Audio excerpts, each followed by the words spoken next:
Hello, and welcome back to Horror Drift Stories. Before we begin, feel free to leave a comment and tell me where you're listening from. I love reading them. If you enjoy drifting into dark and unsettling stories, don't forget to like the video and subscribe to the channel. Now, get comfortable, relax your mind, let the outside world fade away, and let's begin Story 1. I know this is going to sound insane. I've replayed it in my head 100 times, trying to make it sound reasonable, trying to twist it into something logical, but there isn't a logical version of what happened. There's only what I saw. That morning started like any other late winter morning. I woke up to the faint hum of the heater and the dull gray light that usually slips through the edges of my blinds.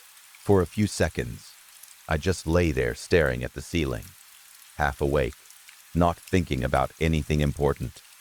Then something felt off. The light in my room wasn't gray. It was orange. Not a soft sunrise orange.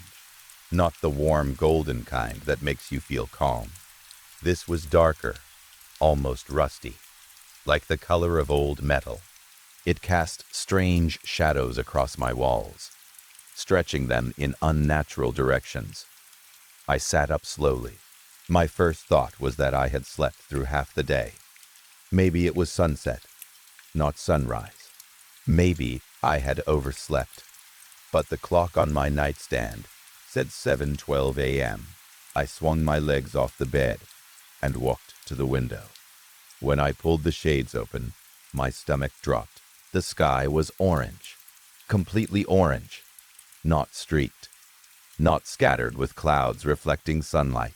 It was as if someone had painted the entire sky with a dull, burnt color. And it was silent. That was the part that scared me the most. It was dead silent. No cars driving past. No wind. No distant planes. No birds. I live in a quiet neighborhood. Sure, but it's never this quiet. There's always something. A dog barking, a door closing, a garbage truck rumbling down the street. But that morning, it felt like the world had been muted. For a second, I honestly thought I was still dreaming. It felt too staged, too surreal. This isn't real, I muttered to myself. I pinched the inside of my arm hard enough to leave a mark. The pain was sharp and immediate. I wasn't dreaming. My heart started beating faster. I grabbed my phone from the nightstand. No notifications, no emergency alerts, nothing. I turned on the TV in the living room and flipped to the local news station. The screen was black. No signal. I changed the channel. Same thing. I tried another. Nothing but static. Cable outages happen, I told myself. Storm damage. Maintenance issues. But there hadn't been a storm. I walked back to the window and looked outside more carefully. The snow that had covered the lawns for weeks looked wrong. It wasn't white anymore. It had a layer of dark dust scattered across it, like someone had shaken a giant bag of ash over the neighborhood. And then I smelled it. It was faint at first, but once I noticed it, I couldn't ignore it. A sharp, sulfur-like smell, like rotten eggs mixed with burnt metal. It filled my nose and made my throat itch. Wildfire smoke, I thought. Maybe a massive wildfire somewhere. The wind could have carried it here. The orange sky could be smoke blocking out the sun. That made sense. It had happened before in other states. Yes, that was it. It had to be. I threw on a jacket and stepped outside. The cold hit me instantly. It wasn't just winter cold. It felt heavier, thicker, like the air itself had weight. I took a breath and immediately started coughing. It felt like there wasn't enough oxygen, like every breath I took was only half of what I needed. I looked up at the sun. It was barely visible through the orange haze. Just a dim, pale circle, not bright enough to squint at. It looked like someone had turned down its brightness. My chest tightened. The birds were gone. The trees stood completely still. No leaves moved. No branches swayed. Across the street, my neighbor opened his front door.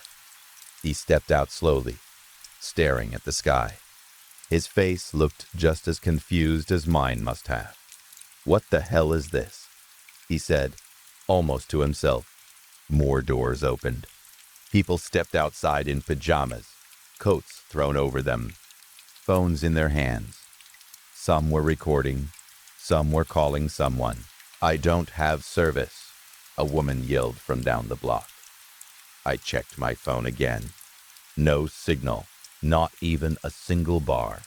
Panic started creeping in. One of the guys down the street ran to his car and tried to start it. The engine clicked, then went silent. He tried again. Nothing. Another neighbor tried her SUV. Same result. "This isn't possible," someone said. That's when the ground shook. It wasn't a small tremor. It was a violent jolt that knocked me off balance. I grabbed onto the side of my porch railing as the earth rumbled beneath my feet. Then came the sound, a deep echoing boom that seemed to roll across the sky. "What the hell was that?" I shouted. No one answered. No one knew. We all turned toward the horizon. In the far distance, beyond the trees and rooftops, something was rising into the sky. A massive cloud, dark at the bottom, expanding outward at the top. For a split second, my mind went to the worst possible conclusion. A nuclear explosion. My stomach twisted. My legs felt weak. But then I looked slightly to the right of the cloud and saw something that made even less sense. A mountain. There is no mountain near my neighborhood. The landscape where I live is flat for miles. You have to drive hours to see anything close to a real mountain. But there it was, massive, towering, its peak cutting through the orange sky. And from its top, lava and ash were pouring out like a fountain of fire. The ground trembled again as another explosion echoed. My brain scrambled for explanations. I had learned about Mount Shasta in school, about volcanoes in the Pacific Northwest. Could something have happened overnight? Could a dormant volcano have erupted? But this wasn't Mount Shasta. It couldn't be. The shape was wrong. The size was wrong. The outer rim was enormous, far larger than anything I had ever seen in pictures. The air grew colder. I wrapped my jacket tighter around myself, but it didn't help. I looked around at the houses on my street. Something else was wrong. The architecture felt slightly different. The street signs looked unfamiliar. The distant skyline that should have been visible beyond the trees wasn't there anymore. It was as if my entire neighborhood had been lifted and placed somewhere else, somewhere not on Earth. The thought came slowly at first, like a joke my brain was playing on me. Mars. I remembered a lesson from years ago. The largest volcano in the solar system, Olympus Mons. A shield volcano so big that it dwarfed anything on Earth. I stared at the mountain again. It matched the pictures I remembered. Wide, massive, almost impossibly large. The sulfur smell, the thin air, the dim sun, the dust covering the snow. My breathing became shallow. "That's impossible," I whispered. But what if it wasn't? What if we weren't where we thought we were? My mind jumped to conspiracy theories I used to laugh at. Government experiments, secret projects, teleportation research hidden from the public. What if something had gone wrong? What if, overnight, an experiment had activated and moved us? The ground shook again, harder this time. Some people screamed. A few ran back inside their homes as if walls could protect them from whatever this was. Ash began falling from the sky, fine gray particles drifting down onto cars, rooftops, and the snow. The massive volcano in the distance erupted again, sending a pillar of fire and smoke into the orange sky. This wasn't a wildfire. This wasn't a power outage. This wasn't a dream. The world around us was not the world we had gone to sleep in. The air felt thinner with every breath. My lungs burned. My head felt light. I looked at the faces around me. Neighbors I had known for years. Ordinary people. Parents. Retirees. Kids standing beside their confused mothers. All of us were staring at something that should not exist. The orange sky darkened slightly as more ash filled the atmosphere. The dim sun faded even further, until it looked like a weak flashlight behind thick fog. If this was Mars, then we were not meant to survive here. Cars didn't work. Phones were dead. No news. No communication. Cut off. Another explosion shook the ground, and a wave of fear ran through the crowd like electricity. I felt something shift inside me. The calm part of my brain that had tried to rationalize everything was gone, replaced by a simple, terrifying understanding. Wherever we were, it wasn't home, and whatever had brought us here wasn't finished. Story 2. There are things I am about to say that I have never told anyone except my therapist. And even with her, I left pieces out. Some memories felt too heavy to say out loud. Some felt too shameful, but I've carried them for so long that they've started to feel like they're living inside me, like something breathing just under my ribs. If I don't let them out, I don't think I'll ever be free of them. Most people who know me know that I had a younger sister named Miley. I was 4 years old when she was born. I remember standing in the hospital room, looking at her tiny face, and feeling nothing like the excitement everyone else seemed to feel. My parents were smiling. Relatives were laughing and taking pictures. They kept saying how lucky I was to have a baby sister, but I didn't feel lucky. Before she was born, I had been the only child. The house had been quiet. My parents' attention had been mine alone. Bedtime stories were just for me. Weekend trips revolved around what I wanted to do. When Miley arrived, all of that changed. Suddenly, there was crying in the middle of the night. There were diapers and bottles, and constant noise. My parents were tired all the time, and when they weren't tired, they were focused on her. I know now that this is normal. I know children often struggle when a new sibling comes along. But at the time, I didn't see it that way. I saw her as the reason everything had shifted. The reason my life no longer felt simple. As she grew, my resentment grew with her. She adored me. That's the worst part. She followed me everywhere. If I was building something with blocks, she wanted to help. If I was outside riding my bike, she would stand at the edge of the driveway just watching me, smiling like I was some kind of hero. She called me Zachy. I hated that name. Every time she said it, it felt like she was pulling on something inside me that I didn't want touched. My parents insisted that I include her in everything. If I was going to a friend's house, I had to at least offer to let her tag along. If I was playing in the yard, she had to be out there too. They said I was her big brother. They said I had to protect her. I didn't want to protect her. I wanted space. Sometimes my friends and I would tell her we were playing hide and seek. We'd tell her to go hide really well. She would run off with so much excitement, trying to find the perfect spot. Then we would just leave her there. We'd go to the park or down the street and forget about her. An hour later, she would find us. Her cheeks would be wet from crying, her lower lip trembling. She would look so relieved to see me, even after I had abandoned her.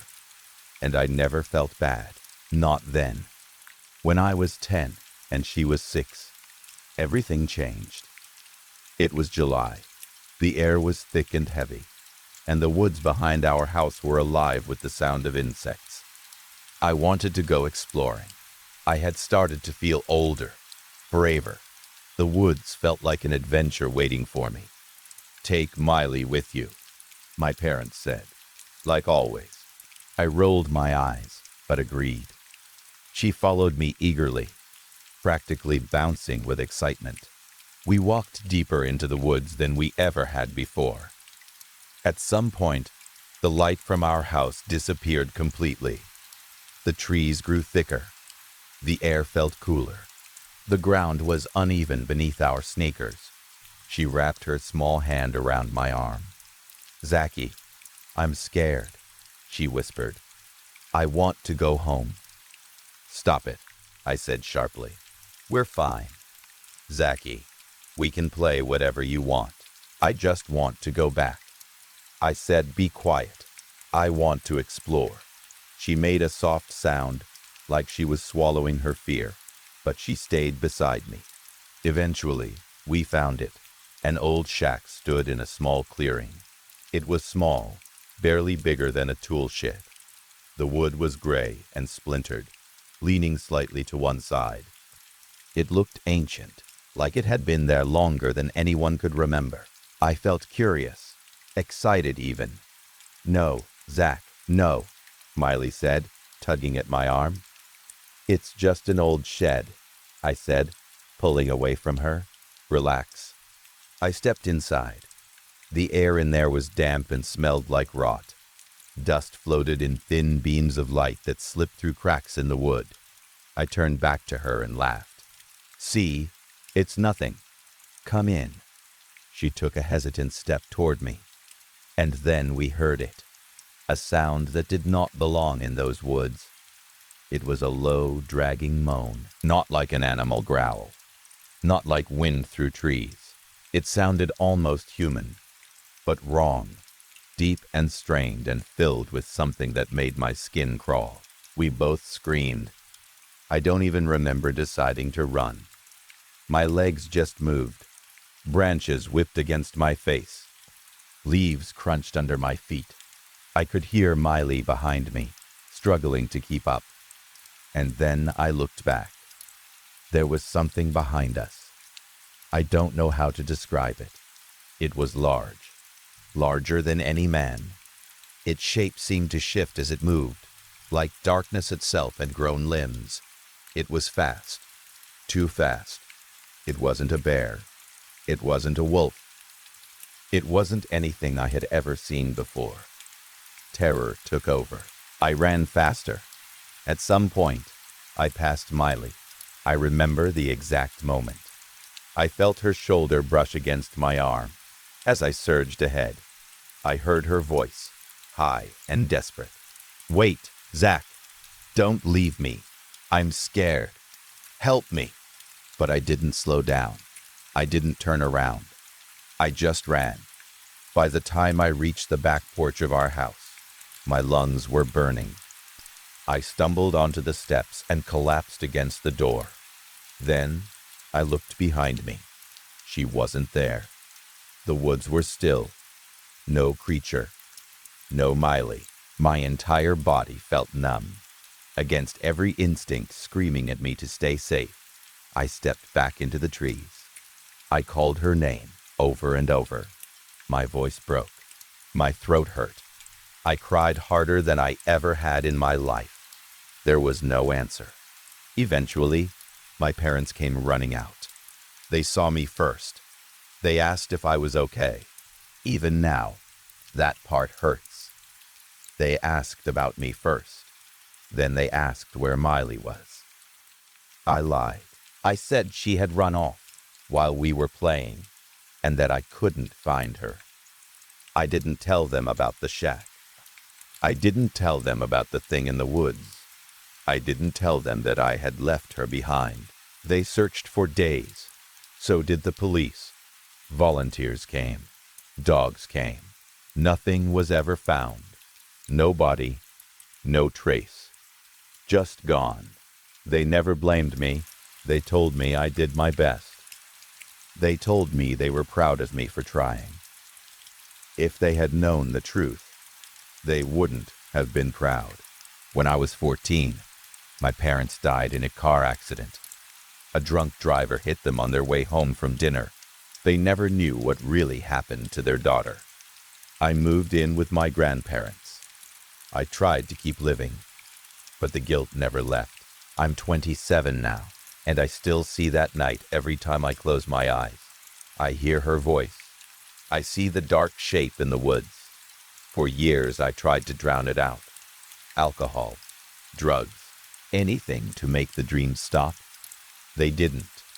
If anything, they got worse. 3 years ago, I started having a recurring dream. I'm standing by the shack. It looks just like it did that night.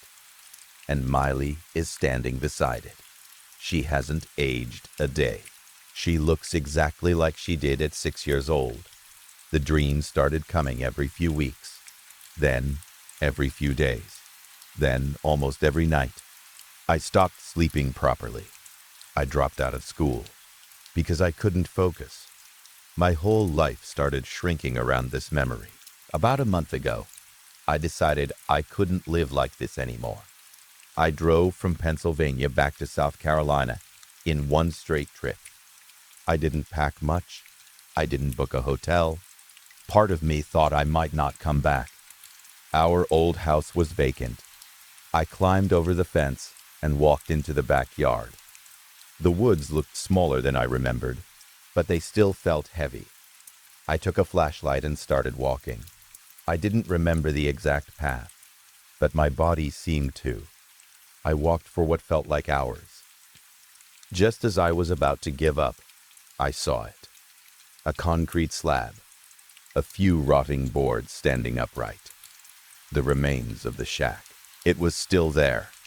I stood there waiting for something to happen. Nothing did. Then I realized I had no idea how to get back. I pulled out my phone. As soon as the map loaded, the battery died. I laughed, but it sounded hollow. Maybe this was what I deserved. I sat down on the old foundation and stared into the trees. At some point, I heard footsteps. I turned quickly, and I saw her, Miley. She looked exactly the same. Same hair, same clothes, same small sneakers. "Hi, Zachy," she said, smiling. My voice barely worked. "Miley?" She looked at me with that same innocent expression she used to have. I broke down. I fell to my knees and told her everything. I told her I was sorry. I told her I had failed her. I told her I should have stayed. I told her she should have lived instead of me. She listened quietly. When I finally stopped crying, she said softly, "It's okay, Zachy. I'm not mad." I looked up at her, confused. "I forgive you," she said. "You were mean sometimes. But you're my big brother. I love you." I cried harder than I ever have in my life. She told me she didn't want me to be sad anymore. She told me she didn't want me to hurt. When she asked me to promise that when I got to heaven I would play with her, I hugged her as tight as I could. I promised. She pointed toward the direction of the house and told me how to get back. She thanked me for coming to see her. Then she was gone. No sound. No footsteps. Just empty woods. I made it back to my car. I drove home in a fog. I hadn't slept in over a day and a half. That night, for the first time in 17 years, I slept without dreams. I don't know what I saw in those woods.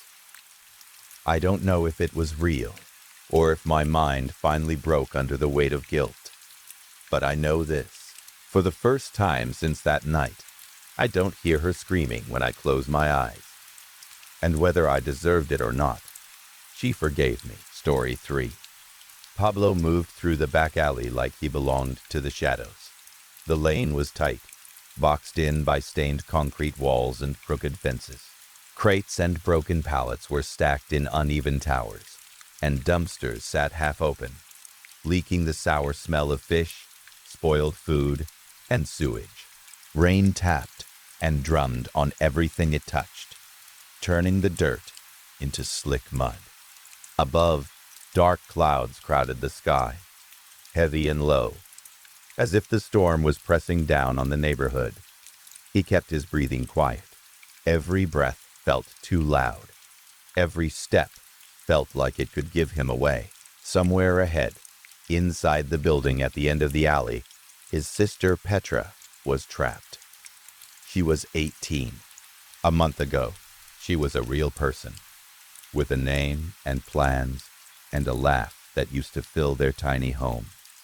Now, she was a prisoner. The gang that ran this part of town had taken her, and the place they held her was not a place where anyone walked out easily. Pablo didn't let his mind sit on what was happening to her inside. If he did, he would lose control, and control was the only thing keeping him alive. He held a small knife in one hand and a pistol in the other. The pistol was not new, and it was not clean, but it worked. He had been forced to use weapons before. The streets had taught him early.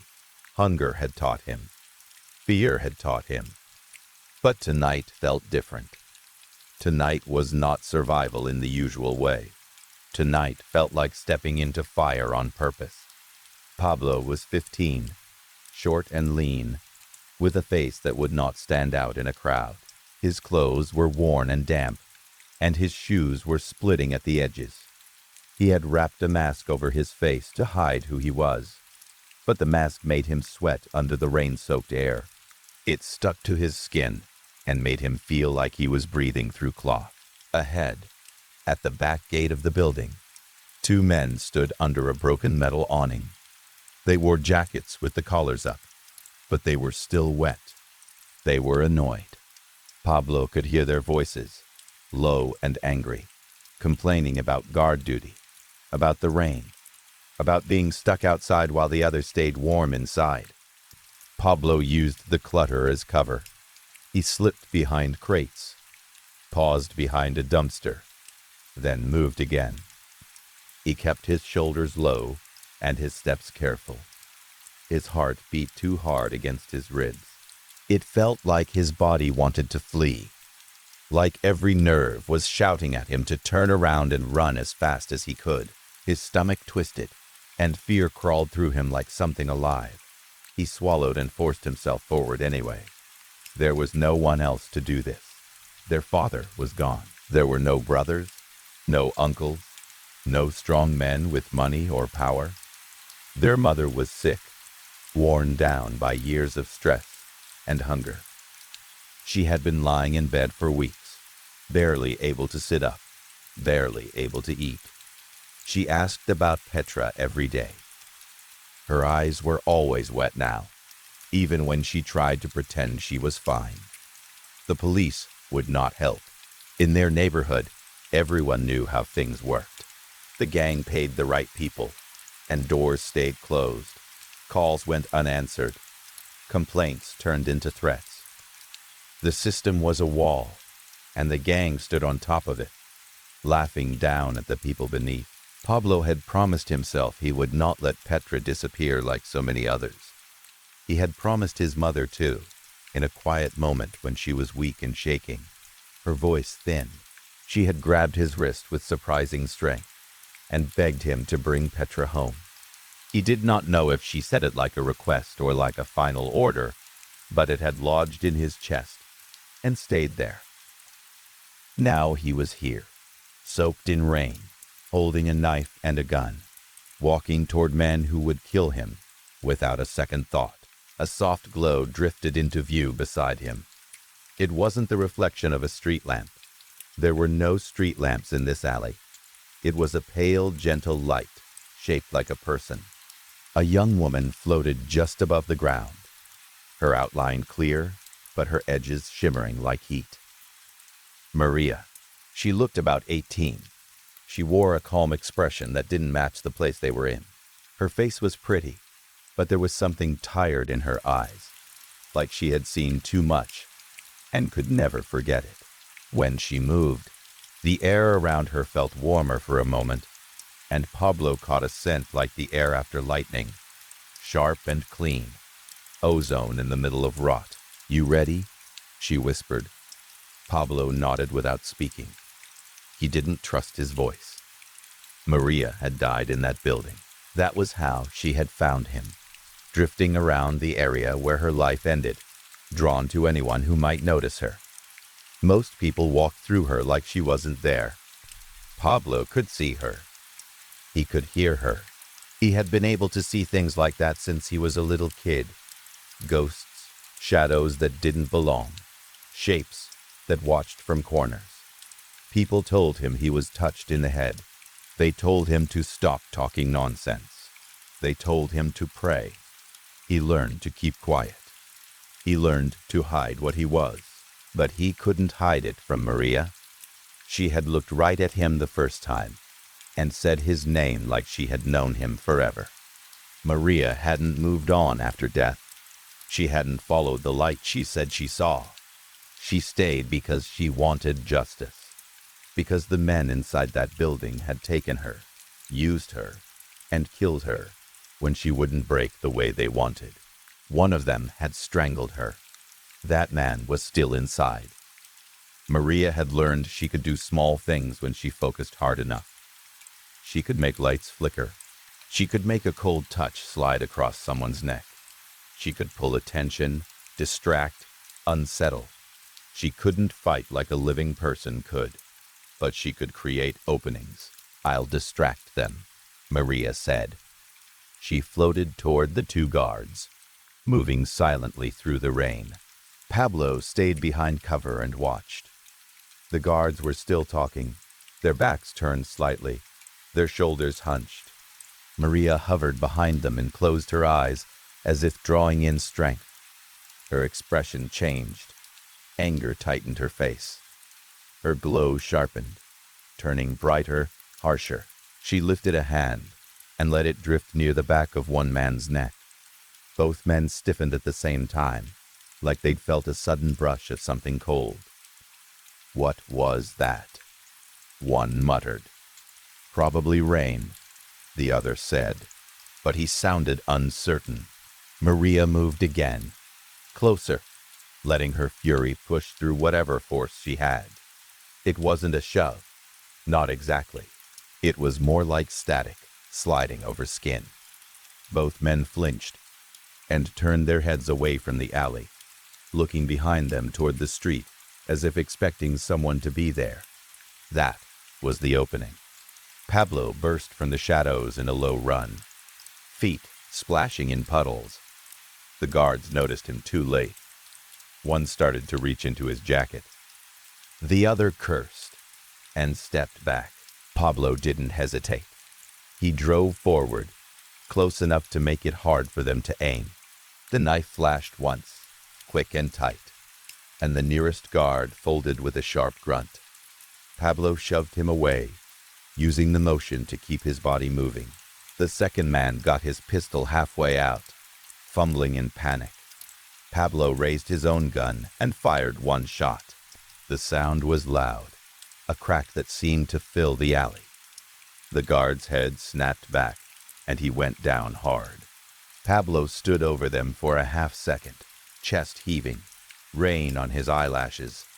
He didn't let himself stare. He didn't let himself think. He just moved, like a machine. He checked their pockets fast. A second pistol, extra ammunition, a wad of cash, keys on a ring. He grabbed what he could. His hands shook as he worked, and he hated that. He hated how his body betrayed him with fear even when his mind was screaming at it to stay steady. A wave of sickness hit him. The smells in the alley, blood, garbage, wet metal, mixed into something unbearable. His stomach turned, and he vomited onto the mud. He wiped his mouth with the back of his sleeve and forced himself to breathe. Then the air changed. The temperature dipped, not from the rain, but from something deeper. The darkness in the alley thickened, as if a curtain had been drawn. A swirling shape opened near the bodies, like a hole punched into the world. It didn't look like smoke or fog. It looked like the space itself was twisting, spinning inward. 4 figures stepped out. They were tall, towering, larger than any man. They were made of shadow, but not empty shadow. Their forms had weight. Their eyes glowed red. Horns curved from their heads. Their bodies looked like something between a beast and a man. Heavy shoulders and long arms, tails tipped with sharp ridges. Pablo didn't scream. He had seen demons before. They were part of the world he lived in, even if no one else believed it. The demons bent over the dead guards and reached into them like the bodies were only shells. They pulled something out. 2 faint glowing shapes that writhed and twisted like trapped light. The guards' souls ripped free and held tight in clawed hands. The glowing shapes struggled. The demons didn't seem bothered. If anything, their posture suggested amusement, like they were collecting something overdue. The demons carried the souls back toward the spinning hole. The hole folded shut behind them with a deep, final sound that seemed to vibrate in Pablo's bones. Maria watched with a hard, satisfied look. Pablo didn't celebrate. He didn't feel proud. He felt empty and scared and focused on one thing. Petra. He found the right key and slipped it into the back door lock. The key turned with a soft click. Maria drifted through the wall and returned a moment later. No one inside reacted, she whispered. Move, now. Pablo pulled the door open and slipped inside, shutting it behind him. The hallway was narrow, lit by weak bulbs that barely pushed back the dark. The music from the club thumped somewhere deeper inside. Laughter rose and fell in ugly bursts. Behind some doors he heard crying. It made his hands tighten around the gun. He followed Maria. She moved ahead like a small moon in the dark, guiding him. At the next door, she pointed toward a key on the ring with a quick gesture. Pablo selected it, fitting it into the lock. I'll distract him, Maria said. Count to 10, then go. Pablo nodded, pressed his back against the wall, and listened. Maria floated into the room. There was a brief pause. Then a chair scraped. A man muttered something angry. Pablo counted under his breath. 1, 2, 3.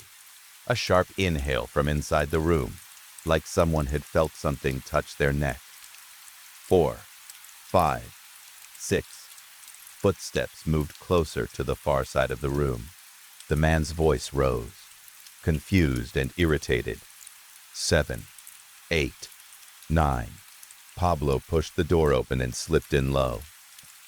The man inside was heavy-set, with a thick neck and a face that looked like it had learned to enjoy cruelty. He spun toward the door, reaching for a pistol on the desk. Pablo moved fast. He kicked low, hard, to break the man's balance, then stepped in and drove the knife upward. The man made a choking sound and stumbled backward, hands clawing at himself. Pablo yanked the knife free and slashed at the man's arm as he grabbed for the gun. The weapon clattered away. The man collapsed, gurgling, and went still. Maria's voice snapped, urgent. Someone else heard. Hide. Pablo dropped behind the desk, gun raised, elbows tight, breathing shallow. A curtain at the back of the room shifted. A second man stepped through, lean and twitchy, pistol in hand. His eyes darted around, trying to understand. Pablo fired once. The man jerked and staggered. Pablo fired again. The man fell backward, his gun going off as he hit the floor. The bullet tore through the desk and slammed into Pablo's side. It felt like being punched by a hammer. He sucked in air, shocked by the pain. Then the burning came, spreading fast. He clenched his teeth to keep from shouting. Again, the air changed. Another dark tier opened. Demons emerged and collected the souls of the dead men, dragging them away as they struggled and screamed without sound. Maria watched them go with something like relief. Her face was tight, her eyes bright. Then she turned to Pablo and saw the blood soaking his shirt. "Pablo," she whispered. "How bad?" He didn't answer. He couldn't waste time. He pulled a tampon from his pocket. He had learned long ago that tampons could stop bleeding better than rags. He pressed it into the wound as hard as he could, fighting back a groan.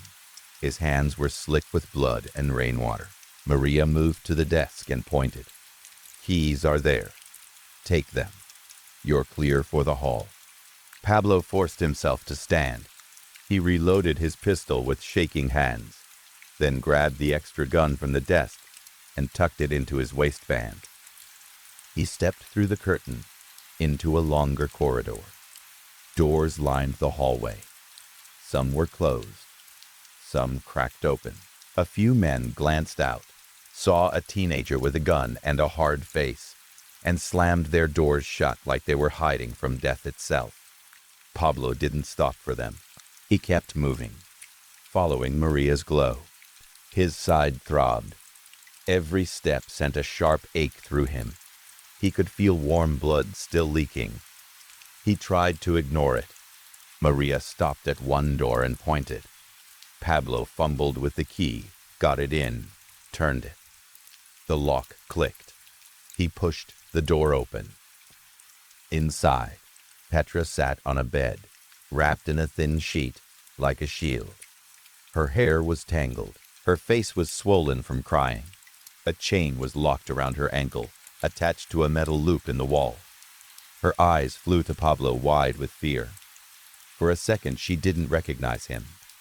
In the dim light, with the mask and the gun, he probably looked like another nightmare. Then her gaze settled on him, and something fragile rose in her expression. "Pablo?" she whispered, voice shaking. He pulled the mask down. His throat tightened. "Yeah," he said. "It's me." She started to sob, covering her mouth with her hands. Pablo crossed the room and went straight for the chain, hands moving fast through the keys. His fingers slipped once, twice. Then the lock opened. The chain fell away. Petra lunged forward and hugged him, crying into his shoulder like she was trying to become part of him, so she couldn't be taken again. "Listen," Pablo said, voice low and urgent.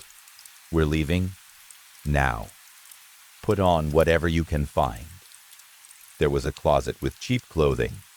Petra grabbed the first thing she saw, a thin nightdress, and then found a long coat that hung on a hook. She threw it on, shivering. Maria hovered near the door, her glow dimmer now, like she was running out of strength. "You promised," Maria said softly. "The other girls." He nodded once. They moved down the hall. Pablo went door to door using the keys.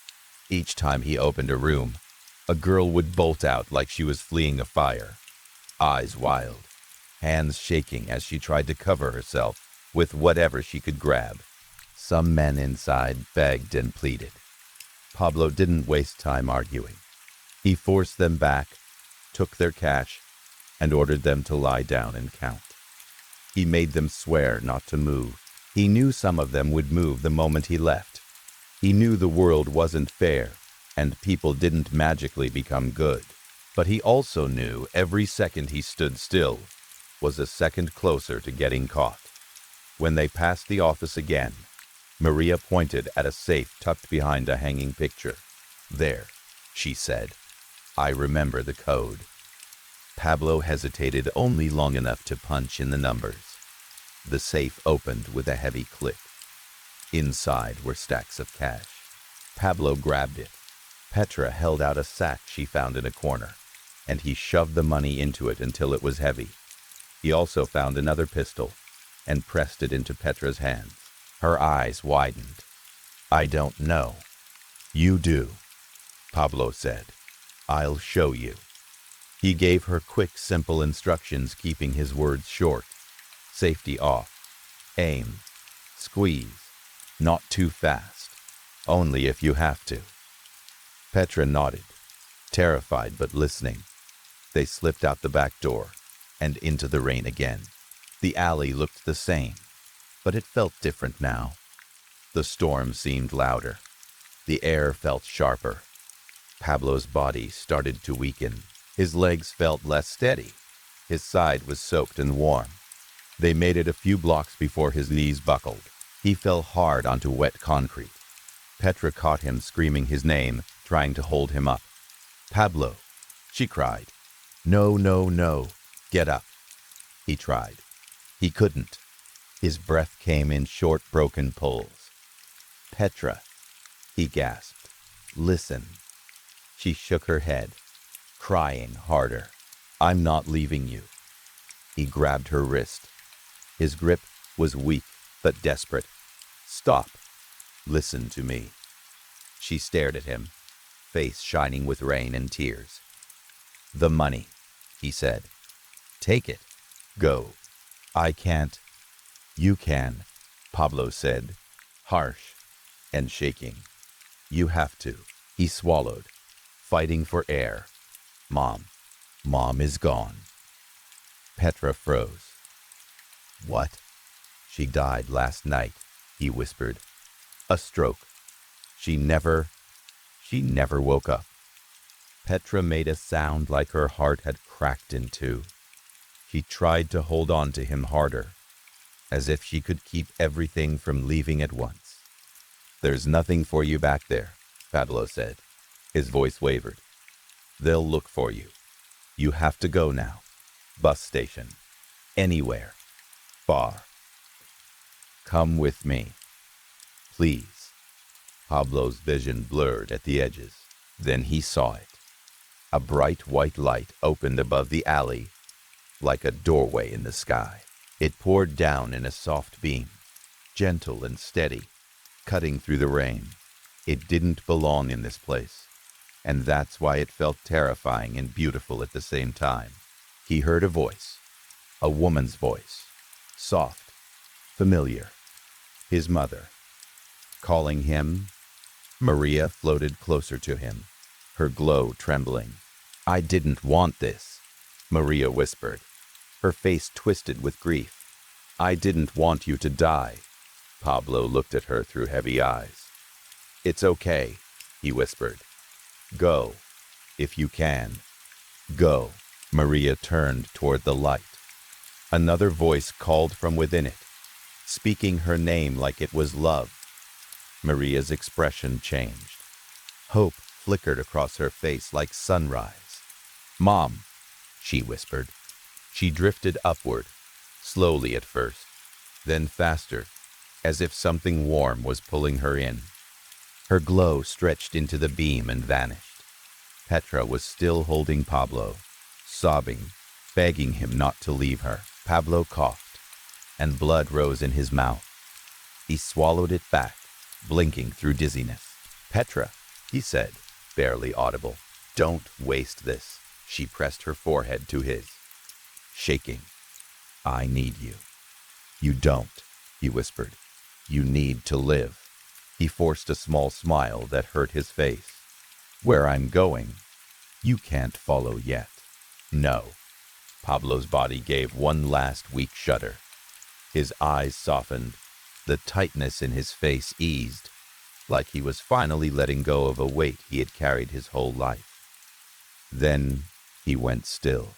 Petra stayed there in the rain, holding him, rocking slightly as if motion could bring him back. The city around them was loud, but in that moment, everything felt far away. She knew what would happen next if she stayed. The gang would search. Someone would spot her. The other girls would be hunted too. Pablo had given her money, a chance, a door he had opened with his own life. Petra wiped her face with shaking hands. She looked down at her brother one last time, then clutched the sack of cash and the pistol tight against her body. "I'll live," she whispered, "for both of us."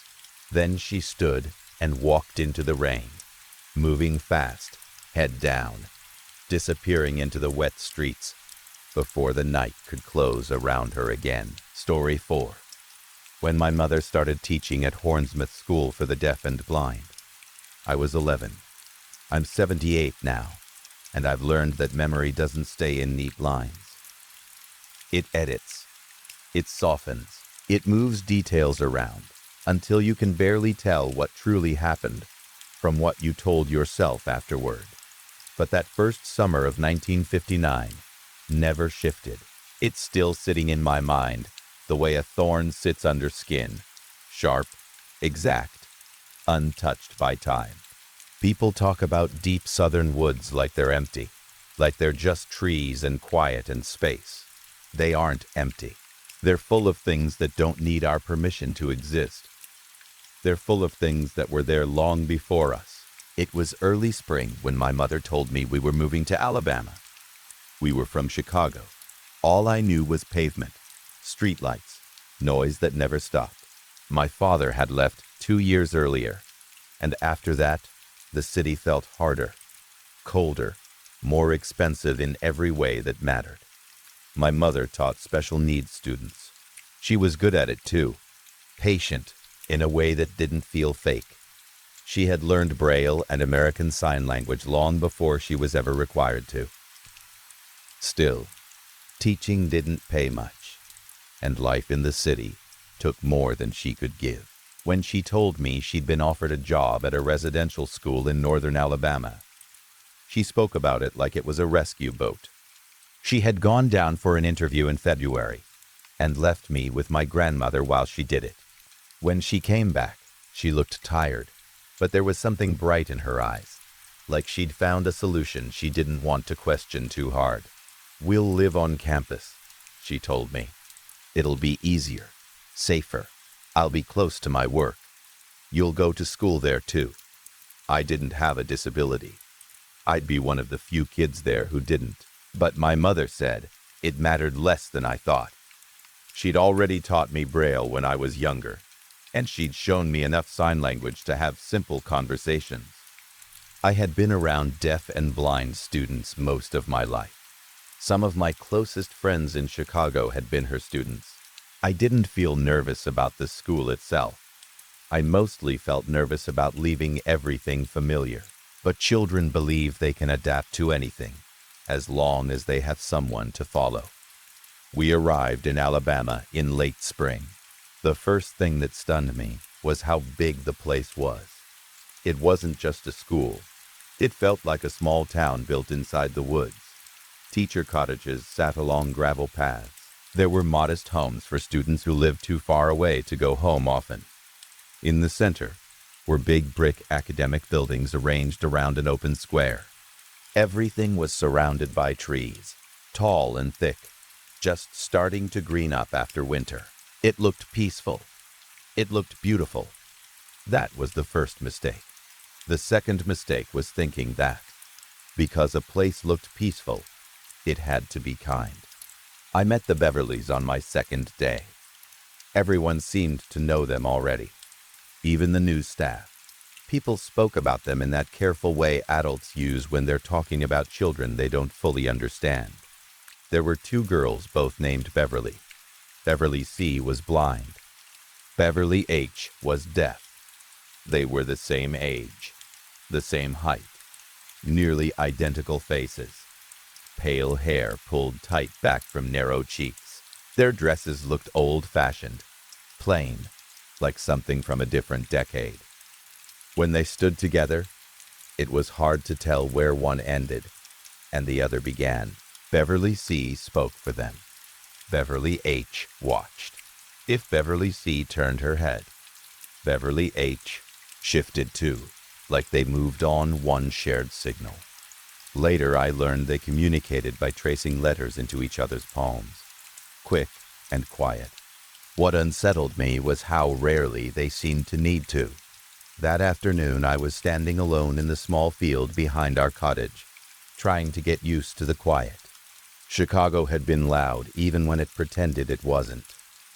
Here, the air felt wide and still. It made me feel exposed. A voice came from the tree line. "Hey, you."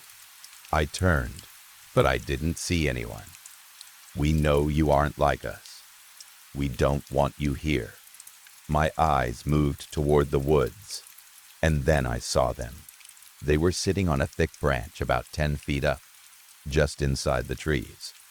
I don't know how long they'd been there watching me.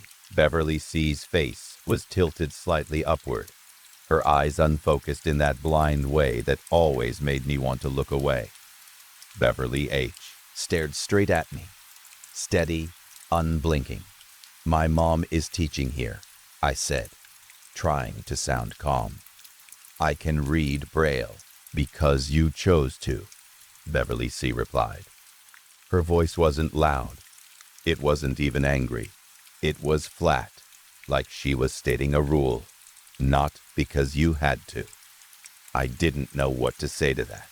"My name is Beverly," she said, touching the girl beside her. "And she is Beverly." "I'm Caroline," I said. "She can't hear you, stupid," Beverly C. said immediately. "She's deaf." Beverly H. smiled faintly, almost like she'd heard every word anyway. Before I could respond, there was a soft creak above them. Not loud, just the kind of sound wood makes when it shifts under weight. Beverly C's expression changed first. She reached out, searching, and grabbed Beverly H's sleeve, like she suddenly needed to be sure the other girl was still there. "Wait," she said quietly. Then the branch cracked. It split with a sharp snap that sounded too clean in the quiet air. Both girls dropped to the ground. It wasn't a long fall, but it was enough. They landed hard, knees and elbows hitting dirt. One of them cried out. I remember running toward them. I remember yelling for help. I remember adults rushing from the cottages, voices shouting questions, hands reaching to lift the girls up. I also remember how the air changed when the adults arrived. It wasn't confusion on their faces. It wasn't concern. It was suspicion. The Beverleys told them I'd been standing beneath the branch, that I'd frightened them, that I'd done something. They didn't say it like a wild accusation. They said it like they were reporting something obvious. In a place made to protect children, children's words carried weight. By the end of that week, I had a name. Creepy Caroline. It wasn't said directly to my face at first. It was whispered in hallways. It was signed behind hands. It was written on a piece of paper and shown to someone with a grin. I caught the edges of it, like a bad smell you can't avoid. I told myself it would fade. I told myself people would see I wasn't dangerous, that it was just a misunderstanding. But reputations in small, closed communities don't fade. They harden. They become part of the air. 4 nights later, I saw what lived in those woods. I couldn't sleep. The campus at night felt different than it did in daylight. The quiet didn't feel peaceful after dark. It felt thick, like it was pressing against the buildings. Sounds carried strangely, sometimes too far, sometimes not at all. My mother slept hard after long orientation days, exhausted in that way only adults can be. I told myself I was just exploring. I was 11, and I believed curiosity was harmless. I slipped out of our cottage and walked past the last row of teacher homes. The gravel path ended, and the trees began. The woods swallowed light quickly. I stepped into them anyway. That's where I saw the boy. He stood about 100 yards ahead, facing a large oak tree with his back to me. He looked like any other student at first glance. Thin frame, dark trousers, a light shirt, still as a statue. "Hello?" I called softly. No response. Then I remembered where I was. Many students couldn't hear. Some couldn't see. Some couldn't do either. Maybe he was deaf. Maybe he didn't know I was there.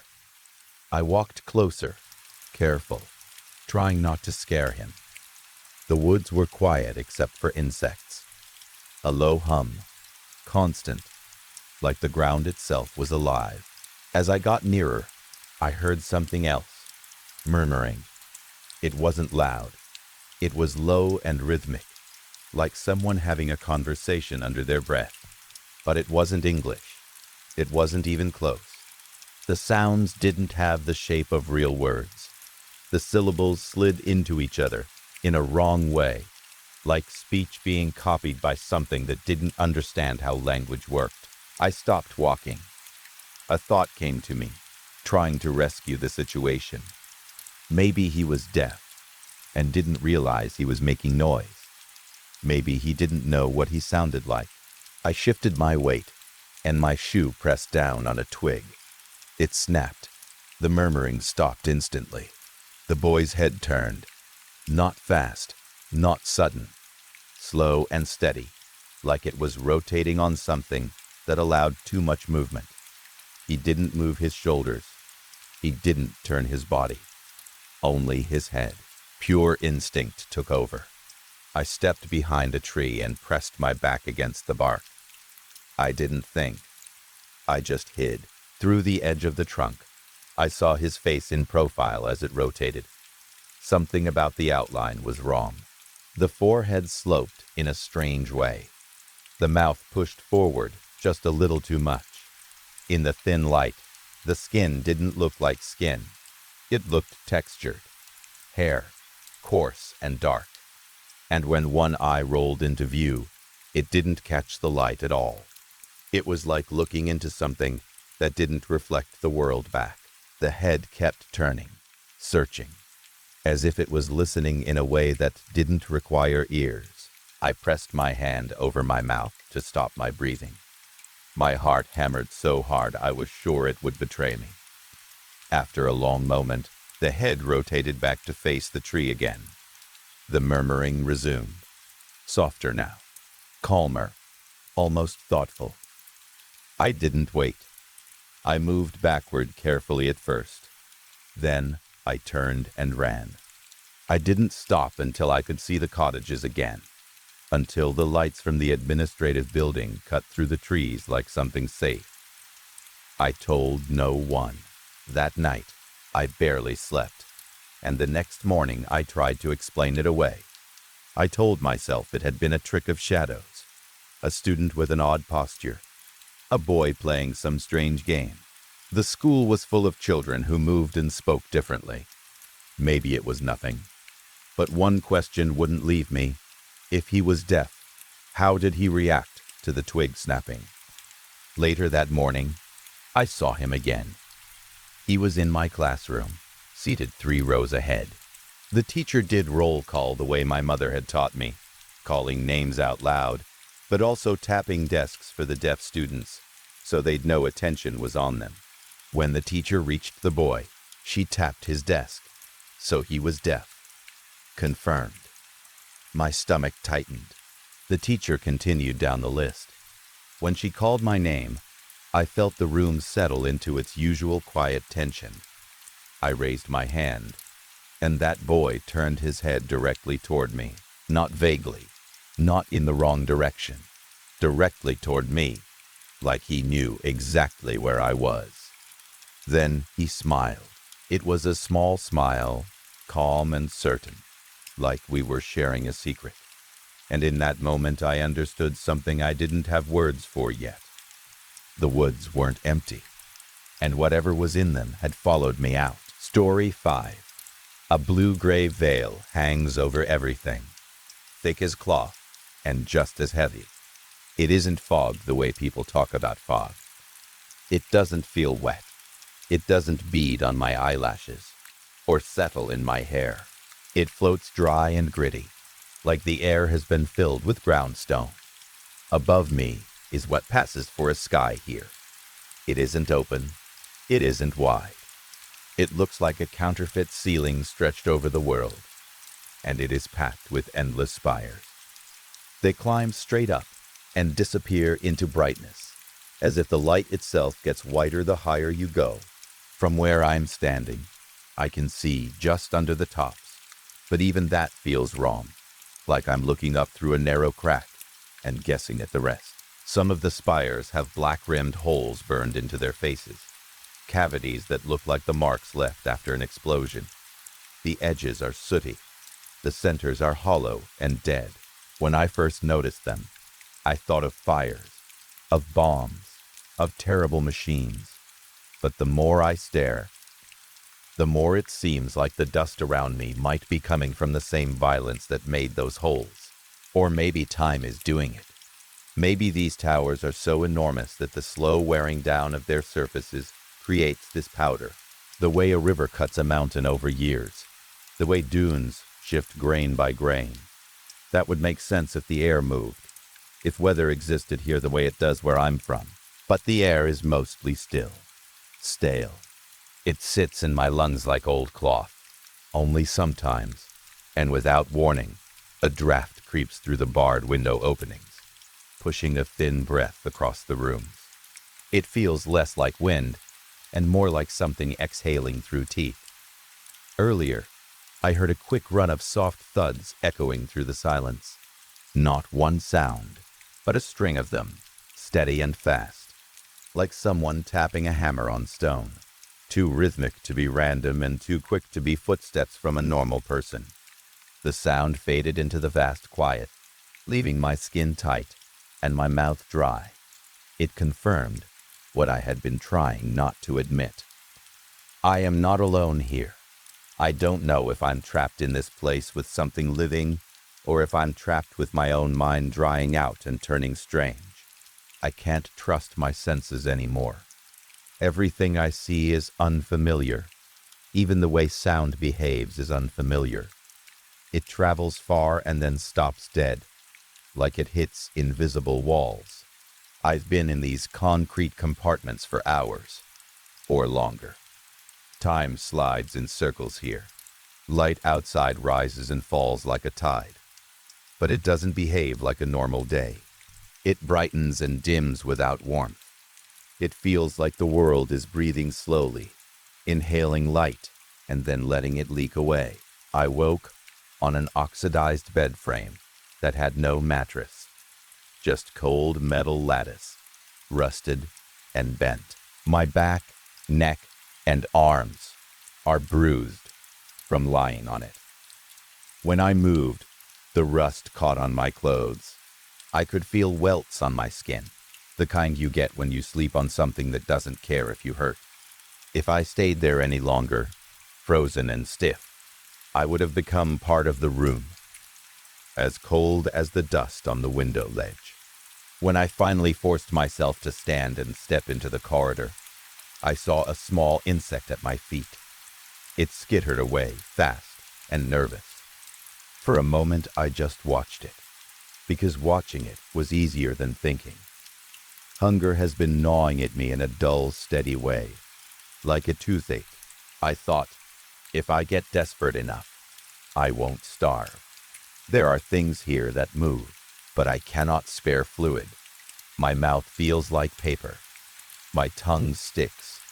My throat burns when I swallow nothing. I let the insect live and kept walking. I told myself it was mercy, but it wasn't. It was strategy. Hours later, I found a door that led to a stairwell. The stairwell had no light at all, as if someone had built it and then forgotten that humans need sight. I felt my way down, one step at a time, fingers dragging along the wall. The concrete was rough and cold. Every few steps my foot found grit, pebbles, dust, and once, something that crunched in a way that made me stop and listen. I bruised my hip on a doorknob that stuck out at the bottom of the stairwell. The pain made me hiss out loud, and the sound of my own voice startled me. Right after, I heard something else, a scampering sound. It was faint, quick, and it didn't feel far away. It rose and fell like something small moving across rubble, but it was steady enough that I froze. I held my breath and listened until my ears rang. Nothing else came. I found a restroom on that level. The pipes didn't work. The sinks were dry. The toilets dead. But there was water, or something close to water. A thin drip slid down from the overhead concrete, tracing a line along a pipe that ran into the wall. Condensation, maybe. Runoff from a roof. Some weak blessing of physics. I waited under the pipe with my mouth open, letting the drops hit my tongue when they fell. When enough water gathered to run in a thin trickle, I pressed my lips to the rusted metal and drank off the surface. The rust scraped my tongue. It left a metallic taste. Still, the water felt like relief. It felt like something pure entering a body that had begun to feel like it belonged to a different world. In my old life, I would have laughed at how dramatic that sounds. In this place, it is simply true. In the wash basin, someone had left a shaving razor. The wood handle was soft from damp. The blade pitted and rusty. It looked like the kind of tool you'd throw away without thinking. Here, it was treasure. I took it. Days may have passed after that, or maybe only hours that felt like days. I moved downward, always downward, through flights of black staircases and empty rooms. I scavenged what little I could. I ate insects when I couldn't ignore hunger anymore.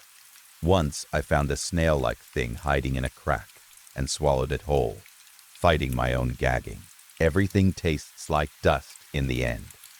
Sometimes the light outside would brighten, and I would tell myself it was morning. Sometimes it would dim, and I would tell myself it was night. But the cycles didn't match any rhythm I recognized. It was like being trapped in a slow blink. One day, I found a lighter under a bed. It sat there as if placed for me, not hidden carefully, not buried under trash. Just there, waiting, as though someone wanted me to have it. That should have made me grateful. Instead, it made my skin crawl. Why would a lighter be waiting for me? Who else has been here? Who else is still here? I used the bed frame as a grill and burned pieces of a broken desk. The smoke was harsh and dry, but it gave me heat. It also gave me the first cooked food I'd had since arriving. Insects taste better when cooked. That is something I did not know about myself until this place forced me to learn it. One night, I leaned close to one of the barred window openings. I could see the foggy outside, the bases of spires vanishing into that gray-blue haze. The world looked dead. Then I saw eyes, white eyes, bright as moons, staring back at me from outside the bars. There were several pairs, maybe 5, maybe more. They hovered at the edge of visibility, just far enough away that I couldn't see bodies clearly, only the eyes. They watched me like I was entertainment. I felt, in that moment, that they were free. I don't know how I knew it. I just did. They were not trapped the way I was trapped. They could leave. They could come and go. And they knew I couldn't follow. I heard a scream then, thin and distant. I couldn't find where it came from. It felt like it might have come from deep inside the spires, from some lower level, from some place even worse. Or it might have been me, and I only realized afterward that my mouth had opened. In the following days, I grew sick. My stomach cramped, my skin felt hot, and then cold. My head swam. I must have eaten something wrong, or too much of the wrong kind of creature. Or perhaps the water was poisoning me slowly. I lay curled on a dirty floor for what felt like forever, waiting either to heal or to stop being a person. In that fevered drift, I kept thinking about my sister, Ashia. If she were here, she would have prepared something for me. She always had. She would have made soup from scraps, and somehow made it taste like safety. She was careful in a way I never learned to be. She watched details. She planned. My whole life, I have felt a lack in myself. When I was younger, I thought it was ethics. Then I thought it was confidence. Later, I realized it might be companionship, the ability to truly keep someone close without pushing them away.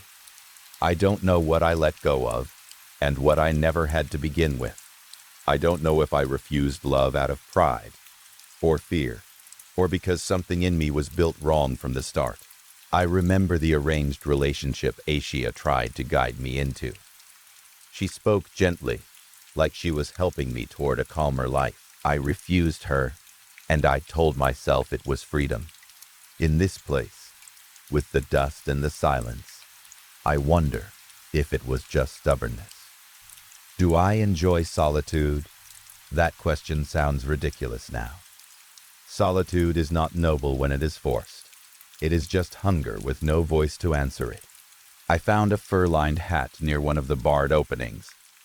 It was placed on the sill as if it had fallen there. The fur was dark and warm, and it stood out sharply against everything else. Because everything else here is gray. The hat felt like it had come from a different world. I took it.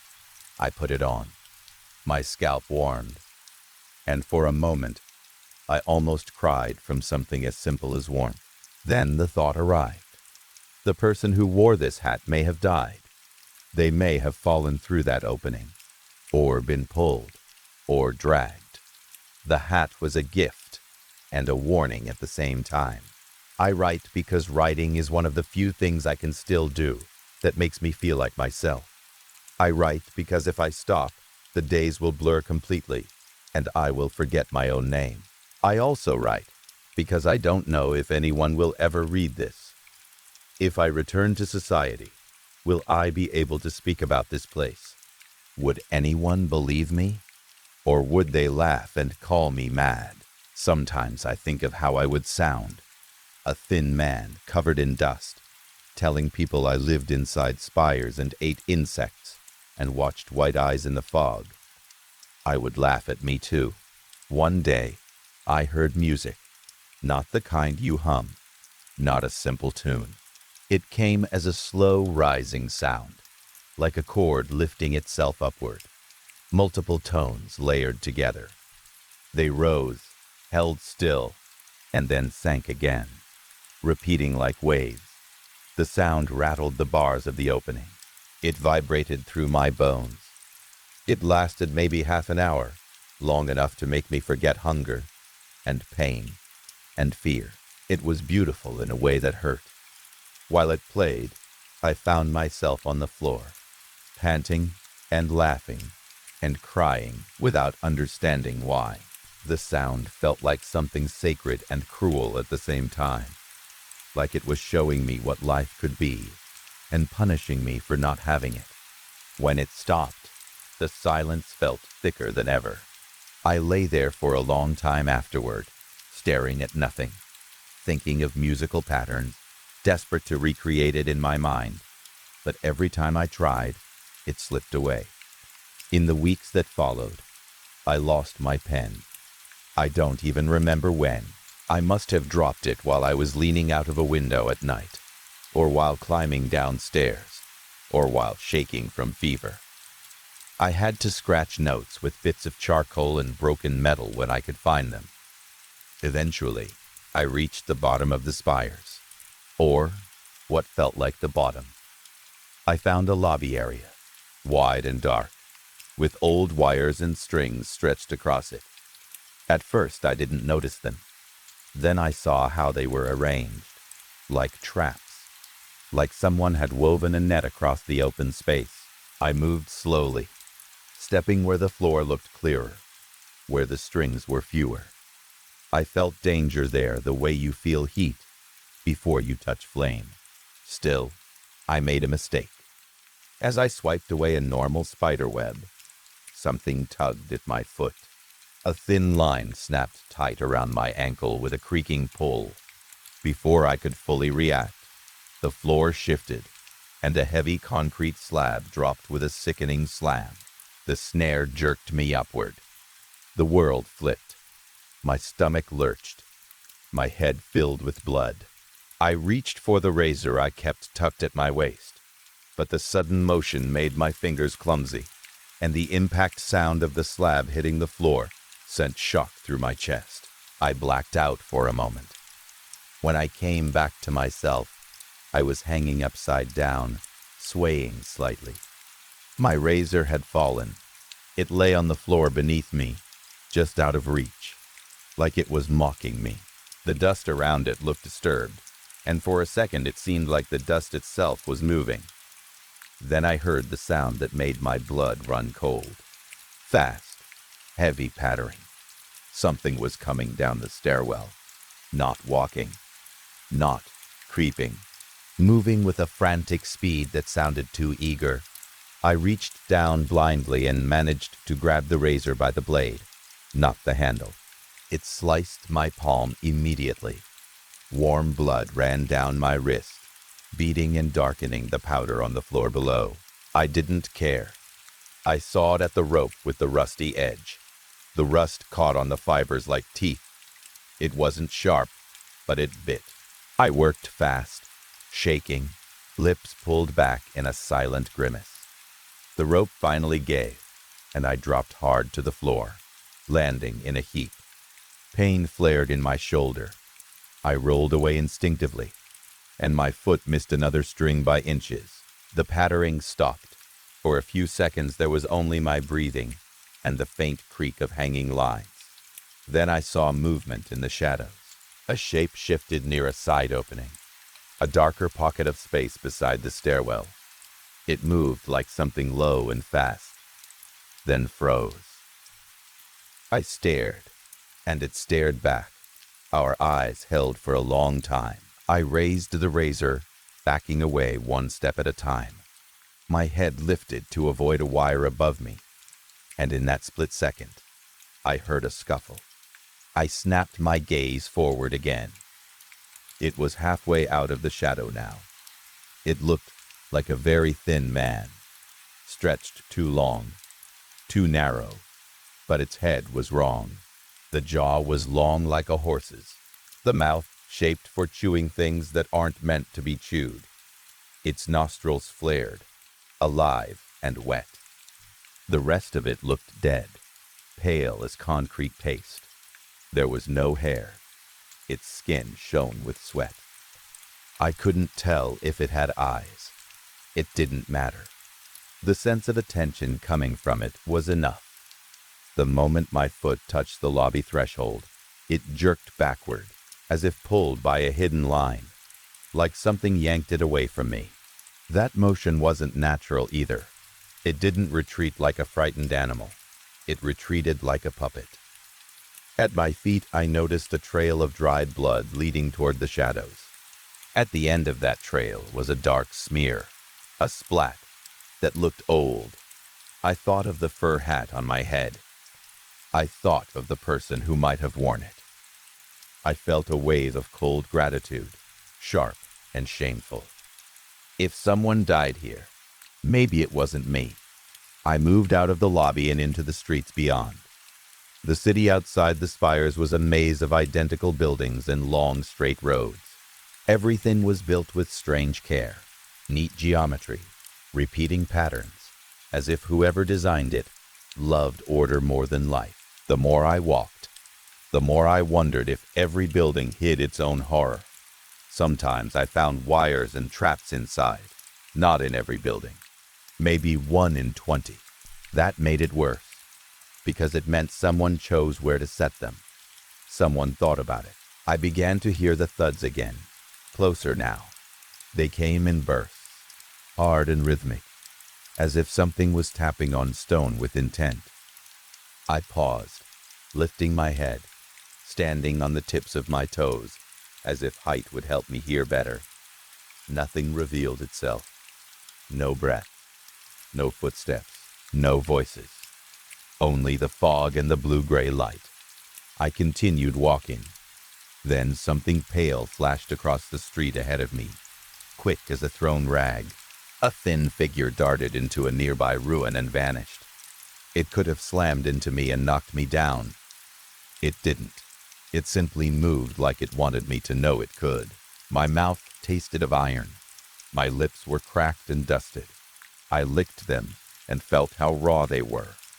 My fingers shook as I pressed a hand to my collarbone, grounding myself. In that moment, I felt eyes on me. Not just one pair, many. As if the windows around me were full of watchers. As if every dark opening held something hungry. I didn't see them clearly, but I felt the pressure of attention, like weight on my skin. I wondered what these things were waiting for. Why didn't they rush me? Why didn't they tear me apart? Then the answer came, not as a voice, but as a hard truth. The most dangerous thing in any place is often still human. Even in a world like this, where creatures with horse jaws move like puppets, humans are the ones who build snares. Humans are the ones who set traps. Humans are the ones who get clever about suffering. Later, when I reached the outskirts, I learned the stalkers here hunt at night. They wait. They ambush. They rely on darkness and surprise. People told me it was a miracle I survived the stairwells.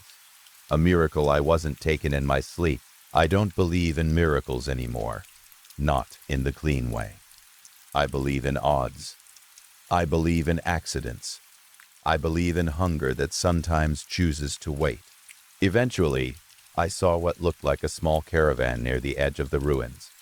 The fog thinned just enough to show a patch of scrubby trees, bramble, and low field beyond the spires. About 30 people moved together, with carts, rifles, and tired bodies. The first humans I had seen in what might have been a month stood and stared at me like I was a monster walking out of a grave.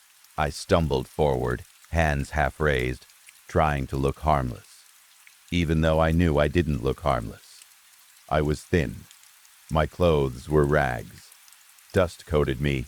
My eyes probably looked wrong after all that time alone. They lifted rifles. Bolts clicked. Metal clacked. The sound surrounded me. I stopped dead. Arms up fully now. Palms open. All of them aimed at me except one man. He was stout and young, with dark hair that curled slightly and eyes that seemed half-lidded, watchful. He raised a hand and motioned the others to lower their guns. They hesitated, then slowly eased their rifles down. The man spoke to me in a dialect I didn't recognize at first. It sounded Eastern, harsh consonants and long vowels. His tone was calm but suspicious. I just stared at him. What? I managed. He studied my face. Then his expression shifted slightly. Oh, he said, as if he'd realized something. I see. He pulled out a small paper box and took out a thin cigarette. He put it between his lips, never taking his eyes off me. He patted his pockets, searching for a light. I lifted a finger, a small request for patience, and reached into the fur hat where I had tucked my lighter. I held it out.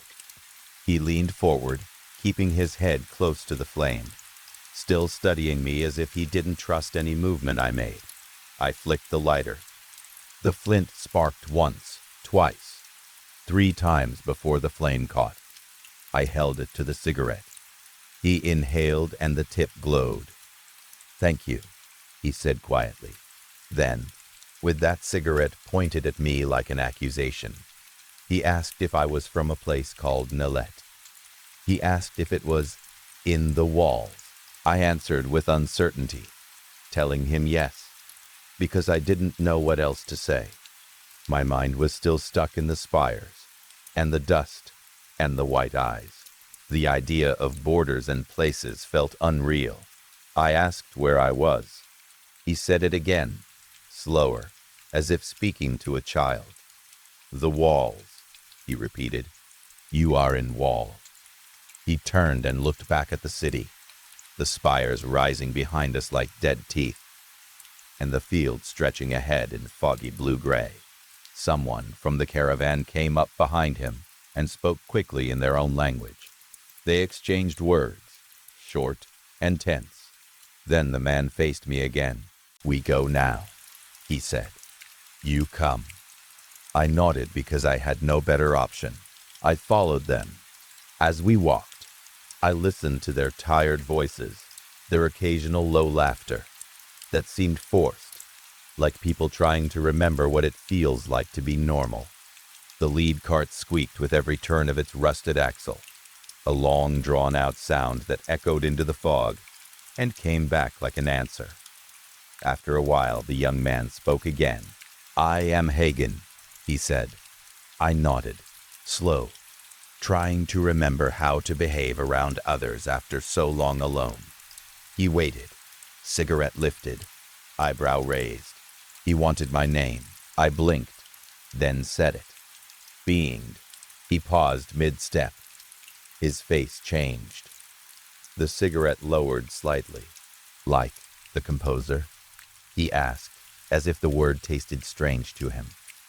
"As I am," I said, though even speaking it aloud felt unreal now.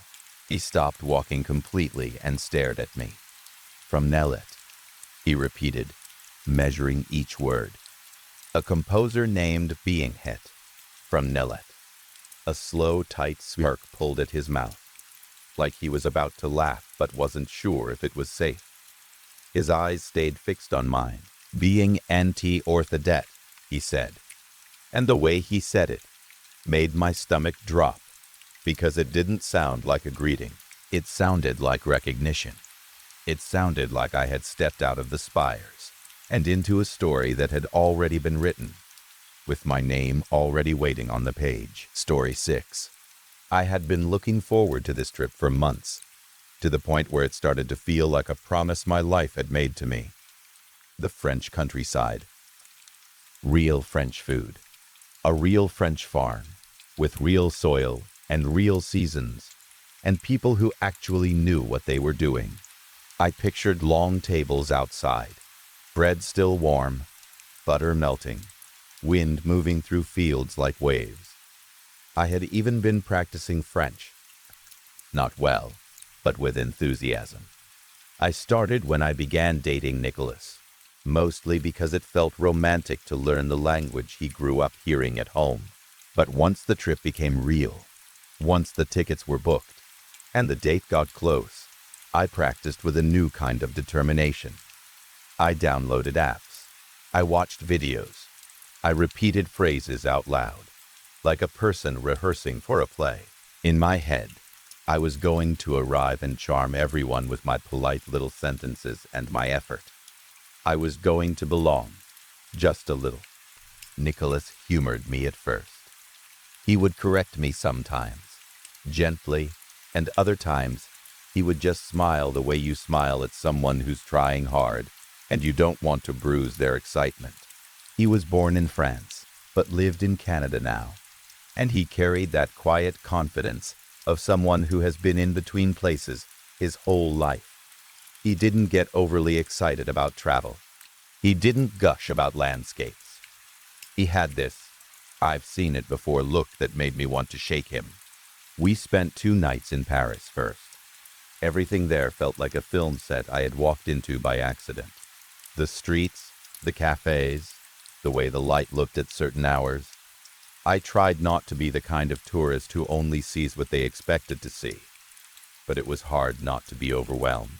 I wanted to stare at everything. I wanted to eat everything. I wanted to remember every smell. Nicholas was, like usual, more controlled. He enjoyed things, but quietly. He would point out a detail, like the type of stone on a building, or how the metro signs had changed since he was younger, and then he'd go back to his calm face. Sometimes I caught him watching me instead of the city, like my excitement was the real sightseeing. By the time we left Paris and got on the train toward the countryside, I felt like I could finally breathe. The city was beautiful, but it also felt like it required you to keep moving. On the train, I could sit and watch. And when the scenery started to change, I understood why people talk about rural France the way they do. The fields looked like postcards, not in a fake way, in a how is this real way. Wide patches of green and gold, lines of trees that looked carefully placed, small clusters of houses with pale walls and darker roofs, as if they had been there forever.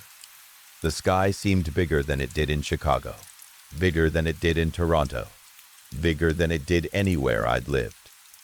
And the air, through the little gaps around the train window, smelled different, like wet soil and grass and something faintly sweet.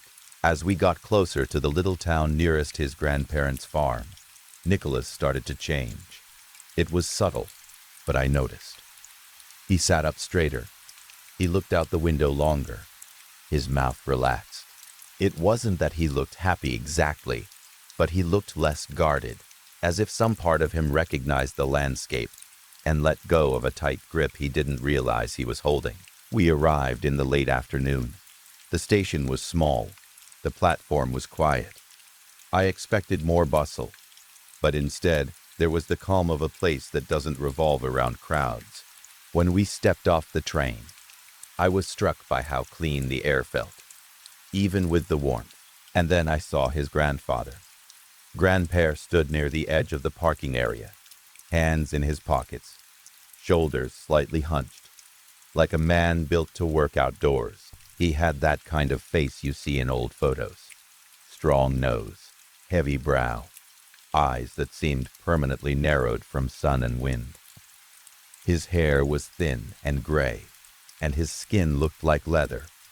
When he hugged Nicholas, it wasn't soft, it was firm, almost like he was checking that Nicholas was real. He looked at me next, and for a second I felt like I was being measured.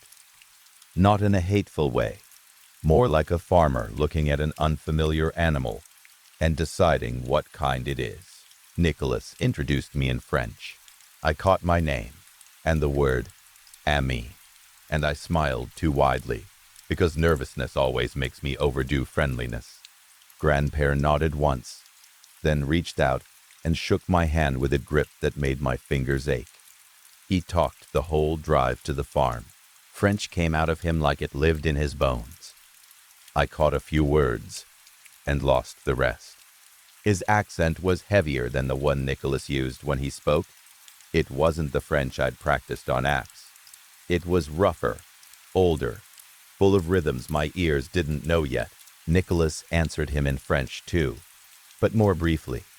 Like he was doing the minimum required, he would glance at me sometimes, as if checking whether I was okay. I was okay. I was thrilled. Every time we passed a field or a cluster of trees or a stone wall, I felt like I was inside the version of France I'd imagined. When we turned onto a gravel lane and the farmhouse came into view, my excitement spiked again. The house was old stone, uneven and worn, with a roof that dipped slightly at the edges. It looked sturdy and stubborn. Around it were outbuildings, stacks of wood, tools, a tractor, and beyond all of that, rows of vegetable gardens so lush they almost looked unreal. The sun was starting to set, and the light hit the leaves in a way that made them glow. Greens turned into jade and emerald. Everything looked rich, alive, full. I could almost taste the freshness just looking at it. Grandpère took us on a tour immediately, as if the land was the real introduction. He walked us along the garden rows, pointing at leeks, carrots, potatoes, and things I couldn't identify. He talked about weather and soil, and what the government didn't understand, and what people in cities didn't respect. I smiled politely and nodded a lot, catching just enough to know the topic was pride and anger mixed together. At one point he grunted and said something about America and McDonald's, and I understood that much. He spoke as if America was one big fast food restaurant. I glanced at Nicholas. He was visibly swallowing the urge to correct him, especially because Nicholas lived in Canada. But he didn't. He just let it pass. I got the sense this was a routine, the same dance they'd done since Nicholas was a child. Grandfather insulting foreigners and praising French produce. Nicholas silently counting the days until he could leave. Nicholas had once told me he spent summers here as a kid, and that it felt like another life. He said his grandfather could turn a simple carrot into a political argument. He said he grew up determined not to make French turnip superiority his entire personality. At the time, I laughed. Standing there now, I realized he hadn't been exaggerating. Still, the place felt like a dream. A real farm, a real countryside evening, a real family home. I thought, this is exactly what I wanted. Then we went inside. The farmhouse smelled like old stone and heat and food. The kitchen was warm, lit by a dim, yellowish light. A big pot simmered. Bread sat on the table. Wine was uncorked. The meal waiting for us looked like something from history. Pot au feu, vegetables from the garden, crusty baguettes, bone marrow, salt, horseradish, and a deep red wine poured into thick glasses. It was incredible.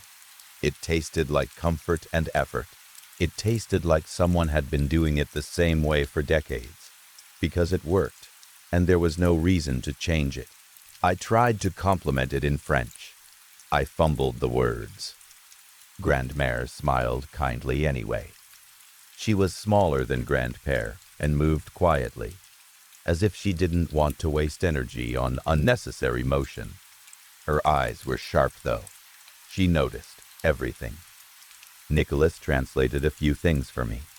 I tried to follow along. I tried to be respectful. I tried not to look like an idiot. Grandpère, meanwhile, grew louder as the meal went on. The wine seemed to fuel him. He ranted about government subsidies, about regulations, about fertilizer, about people in Paris who told farmers how much they should use. His French was fast and thick with words that sounded like farming jargon. I watched Nicholas's face tighten slightly. Even he had trouble following it. But it wasn't only the speed that made it hard. Something about the rant felt wrong. Not just angry, not just political, like there was a different current underneath it. He kept repeating certain phrases, and one phrase in particular made my brain twitch, as if it recognized the shape of it before I understood the meaning. Dark blood. He said something that sounded like du sang noir, and my stomach tightened. At first I told myself I misheard. French is tricky. My ears were tired. We had traveled. My brain was overloaded. It could have been anything. Grandmère turned to me and asked carefully in English, "Are you sure you drink wine?" The question felt oddly serious, like she wasn't asking about taste. I nodded anyway. I didn't want to be rude. I didn't want to look childish. I wanted to prove I belonged at this table. Grandmère turned to Nicholas and asked in French, "She drinks wine?" Nicholas, without thinking much about it, grabbed the bottle and poured me a generous amount. I took a big sip, because the room felt suddenly hot, and because I wanted to calm my nerves. Grandmère looked scandalized at how fast I drank it, as if I'd just swallowed medicine instead of wine. Grandpère stopped ranting and turned his attention fully to me. His gaze was heavy, blue, cold, intense. I couldn't hold it, so I looked down at my plate of boiled vegetables, pretending to be fascinated by carrots. Then I felt his hand on my cheek. It was light, not hard, just a touch, but my body reacted like it had been struck. I flinched sharply, and my skin prickled with instant fear. He smiled. "Assez noir," he said. I didn't know what it meant. I didn't know if I heard it right. But the way he said it, the way his smile looked, made something cold settle in my chest. Enough, something. Enough dark? I looked at Nicholas. I didn't even try to hide my confusion. My eyes were probably shouting panic. Nicholas's face had changed too. He wasn't annoyed now. He was alert, like a person who just heard something they didn't want to hear. "Can we go to our room?" he asked in English, his voice careful. Grandmère snapped out of her chewing and smiled too brightly. "Of course, mes petits. Come, come, all that travel." She showed us up to the room Nicholas used to sleep in when he visited as a kid. It was small and plain, with an old bed and a wardrobe. The walls were thin. The air smelled faintly of dust and old fabric. Grandmère said goodnight and left us with that polite, warm smile. When the door clicked shut, Nicholas and I sat on the bed side by side without speaking. The silence between us was thick. My excitement from earlier felt far away, like it belonged to someone else. "What was that?" I whispered finally. Nicholas rubbed his face with one hand. "I don't know," he said, but his voice sounded like he did know something and didn't want to say it out loud. I tried to laugh it off, but it came out weak. Maybe it's just old country weirdness. Maybe he was calling me something in French. Nicholas didn't laugh. We waited. We listened. The house creaked the way old houses do.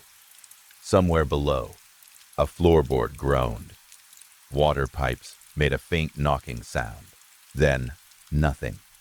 After a while, we stood up. Nicholas said we should grab our suitcases from downstairs so we wouldn't have to do it in the morning. It sounded normal. It sounded like a simple plan, but the way he said it made it clear this wasn't about convenience. He wanted to have our things close. We opened the door quietly and stepped into the hallway. The house was dark. No voices. No movement. We started down the stairs. Halfway down, we heard it. Scrape, scrape, scrape. The sound rose from the kitchen slow and steady, like metal on stone. A dim light spilled from the crack beneath the kitchen door.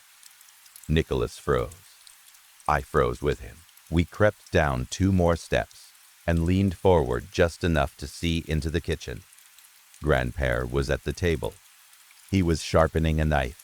The blade dragged across the stone with that same scraping sound. He wasn't rushing. He wasn't hiding. He looked calm, like a man preparing a tool for normal work. My throat tightened so hard I could barely breathe. Nicholas didn't speak. He didn't need to. He looked at me, and we both turned at the same time and went back up the stairs as quietly as we could manage. But our quiet was useless. The stairs complained under our feet. Old wood always tells on you. We reached the hallway and grabbed our backpacks from the room. Nicholas's hands were shaking. Mine were too. I forced myself to breathe slowly, but panic kept rising in sharp waves. We moved toward the front of the house, and then we saw him. Grandpère stood at the bottom of the stairs, blocking the way down. He wasn't in the kitchen anymore. He had moved silently, fast, like he had been waiting for this moment. The knife was in his hand. He spoke, and his voice was calm, clear, and suddenly I understood every word as if my brain had flipped a switch. "Leave her, Nicholas," he said. "We need the blood. For the farm. It needs dark blood." My heart slammed against my ribs. I didn't understand how I understood, but I did. Every syllable made perfect sense. Dark blood. The farm needs it. Like it was as ordinary as fertilizer. Nicholas stepped in front of me immediately, shielding me with his body. "Non," Nicholas said in French. His voice was firm, but I could hear fear underneath it. Grandpère took one step up the stairs. Nicholas moved too, backing us away, trying to keep distance. My mind screamed that we needed to run, but my legs felt stiff, like fear had turned them into wood. And then something shoved me from behind. Hands. Hard, fast, deliberate. I screamed as I stumbled forward, my body pitching down toward Grandpere and the knife. In that split second, twisting my neck, I saw Grandmère at the top of the stairs. Her face wasn't kind now. It was empty. Calm. Like this was routine. She didn't follow me down. She just watched. Nicholas swung his backpack like a weapon as I fell against him. The bag slammed into Grandpere's head with a dull thud. Grandpere grunted and staggered sideways, thrown off balance just enough. Nicholas swung again, harder, and this time, Grandpere stumbled back another step. Nicholas grabbed my arm and yanked me upright. "Run," he hissed. We scrambled past Grandpere, nearly tripping over each other, and bolted toward the front door. The door was heavy and old, with a lock that didn't move easily. Nicholas fumbled with it, hand slipping, breath ragged. I kept looking over my shoulder, expecting Grandpere to be on us in seconds. He stood, regained his footing, and came after us with a sudden lunge. Nicholas swung the backpack again, catching Grandpere in the shoulder, and it slowed him just enough. Finally, the lock gave. Nicholas shoved the door open. Cold night air hit my face like a slap. We ran out into the dark. The air outside smelled thick and sweet, heavy with the scent of vegetables and damp soil. It should have been pleasant. It should have smelled like summer and growth and quiet nights. Instead, it made me feel sick. We ran down the gravel lane toward the road, feet pounding, breath tearing in and out of our lungs. The sky above was black, and the fields on either side were dark shapes that seemed to watch us. I couldn't tell if we were being followed. I couldn't tell if the land itself was alive. I looked back once, unable to help myself. Grandpere and Grandmère stood in the doorway, backlit by the warm kitchen light. They were perfectly still, side by side, as if they were posing for a painting. They made no move to chase us. They didn't shout. They didn't run. They simply watched us go. That was worse than if they had chased, because it felt like they didn't need to. We kept running anyway, all the way toward town, toward any light, toward any place with other people. My lungs burned. My legs shook. Fear made everything sharp and bright. And even as the farmhouse disappeared behind the curve of the lane, I could still feel their eyes on my back, calm and certain, like they already knew how this story ended. Story 7. I bought the VR game 3 weeks ago. Valorantis. Total immersion warfare. Neural interface. Full sensory feedback. The kind of thing people online call the future. Like it's something clean and exciting instead of something that reaches into your skull. I live alone. I work remote. Most days I don't leave my apartment unless I have to. It felt harmless to try something new. It felt like an easy way to feel something without actually changing my life. The setup took maybe 15 minutes. The headset was heavy, but balanced. The real part was the neural band. A slim strip that locked in at the base of my skull, right where your neck meets your head. The instructions were full of soft words that tried to make it sound safe. Stimulate, immersive response patterns, optimize sensory mapping. It was all just a polite way of saying the same thing. We're going to take your brain for a drive. I lay back on the couch, adjusted the strap, and hit start. That's the last normal memory I have. When it began, I was standing in a desert. Not a game desert. Not something that looked like a pretty rendering with a filter on it. A real desert. The light was brutal. It wasn't bright like a screen. It was bright like the sun.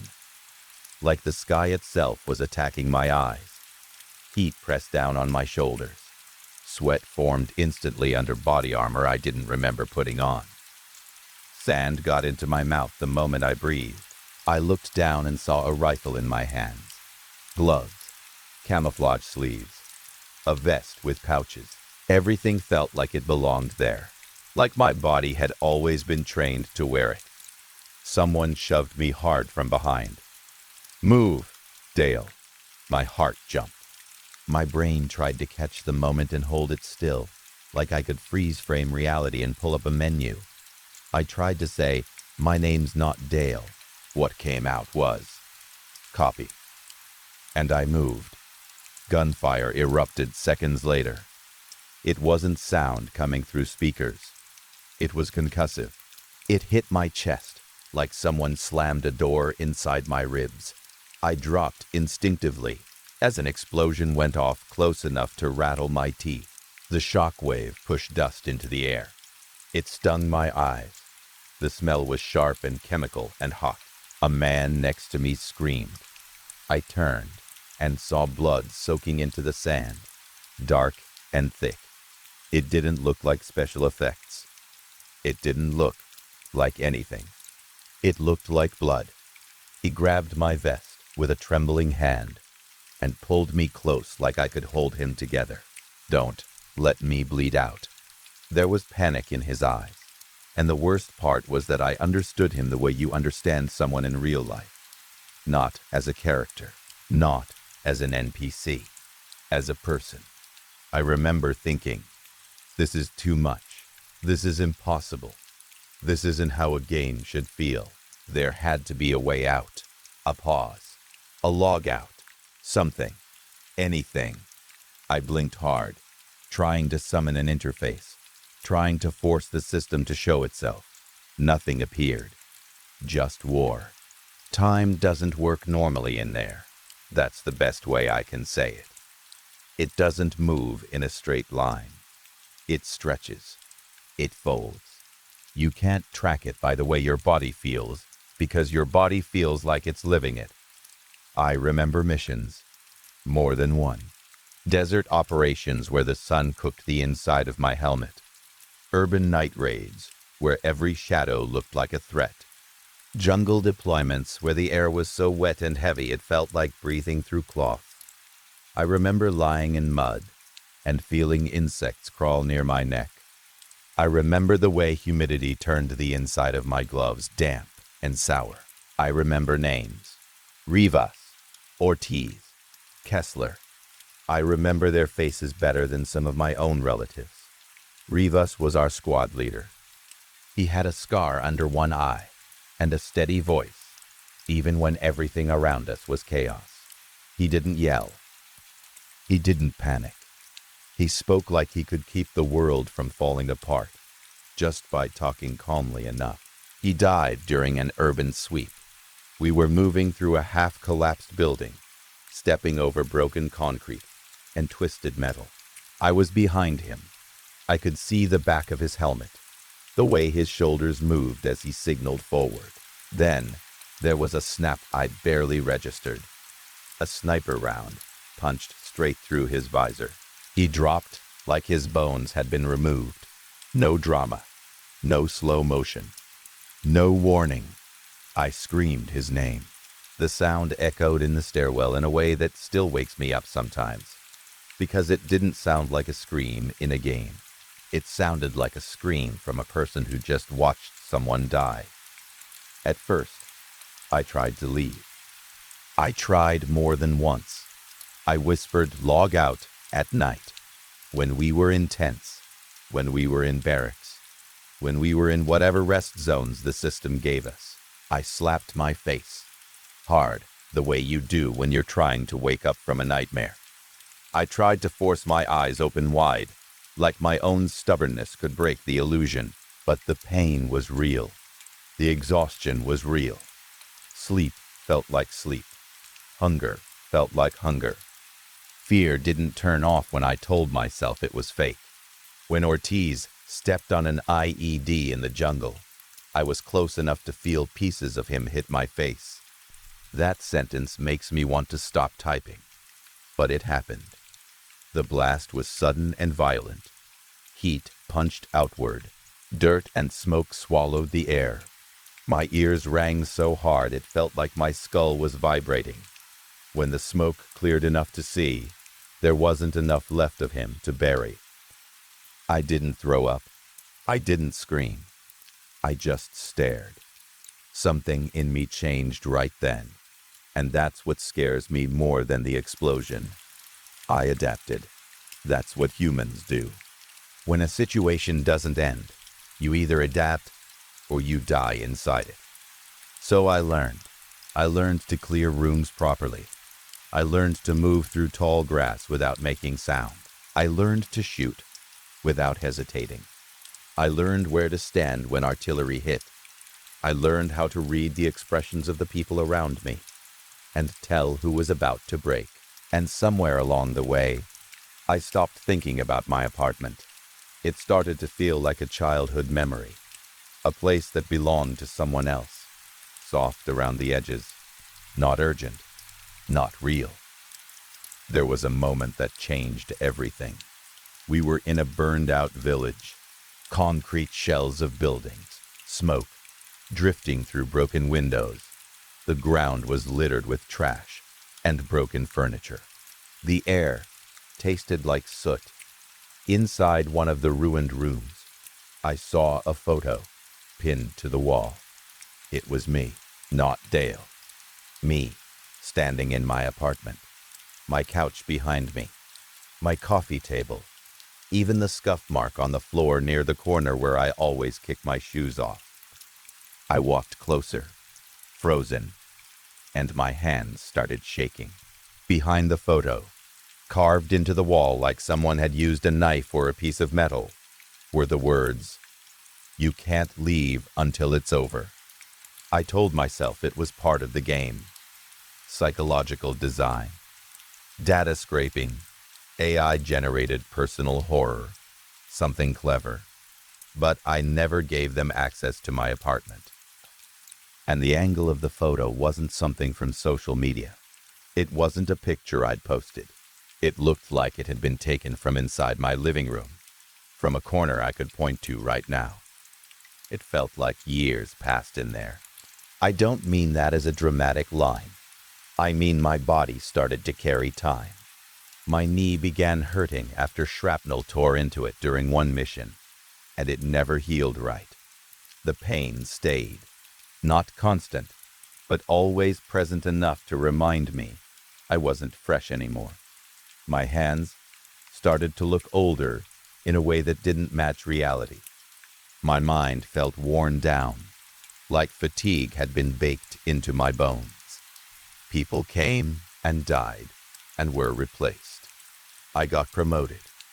I gave orders. I watched new recruits shake and panic the way I used to, and I found myself speaking to them with the same calm voice Rivas had used, like it was something I had inherited. I stopped flinching when people screamed, and then one day, mid-operation, everything froze. We were in the jungle again. The air was wet. Leaves glistened. The ground was dark with mud. Then, the environment glitched. It wasn't like a fun visual bug. It was like reality lost its grip. The sound cut out like someone yanked a cable. The sky turned into static, a gray-white shimmer that hurt my eyes. The world stuttered. And then I fell. I woke up on my couch, my apartment ceiling above me, the headset still strapped to my face. My skin was damp with sweat. My heart was racing like I'd sprinted for miles. I ripped the headset off and grabbed my phone, desperate to anchor myself to something normal. The clock said I'd been in for 3 hours. 3 hours. My stomach turned. My hands started shaking harder.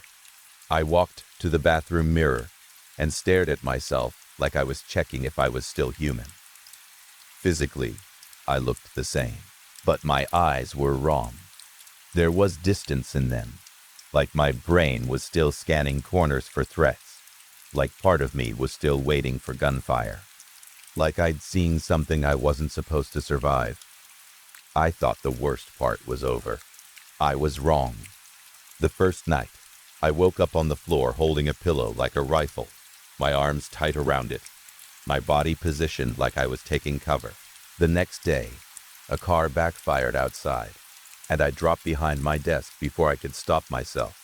It happened so fast, I didn't even get a choice. My body reacted like it was still there. Sometimes I smell burning fuel in my apartment. There's no reason for it. No candle, no stove, no smoke. I checked forums online. I needed to know if I was alone. Other people were talking about it too. Not everyone, but enough. One guy wrote, "Anyone else feel like it lasted longer than it should have?" I messaged him. We both played for 3 hours. We both said it felt like years. He stopped responding after that. I haven't put the headset back on. It's in my closet tucked behind things. Like it's dangerous enough that it might crawl out on its own. At night, sometimes I swear I hear radio static. Faint. Like someone is trying to reach me through a bad connection. Once I woke up to the sound of boots walking across my hardwood floor. Slow. Measured. I didn't move.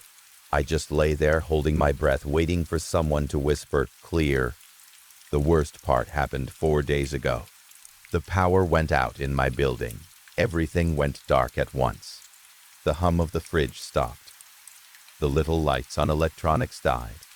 The air felt suddenly empty. And I heard artillery. It wasn't distant thunder. It was heavy, deep, shaking the walls. Plaster dust fell from the ceiling. My body reacted before my brain could argue. I grabbed a lamp and held it like a weapon, positioning myself by the door, heart pounding, ears straining for footsteps. When I opened the door, the hallway wasn't my hallway. For a second, it was concrete, scarred with bullet holes. Smoke drifted through it. The air smelled like burnt metal. A soldier ran past me. "Move, Dale." For one horrible second, I believed it completely.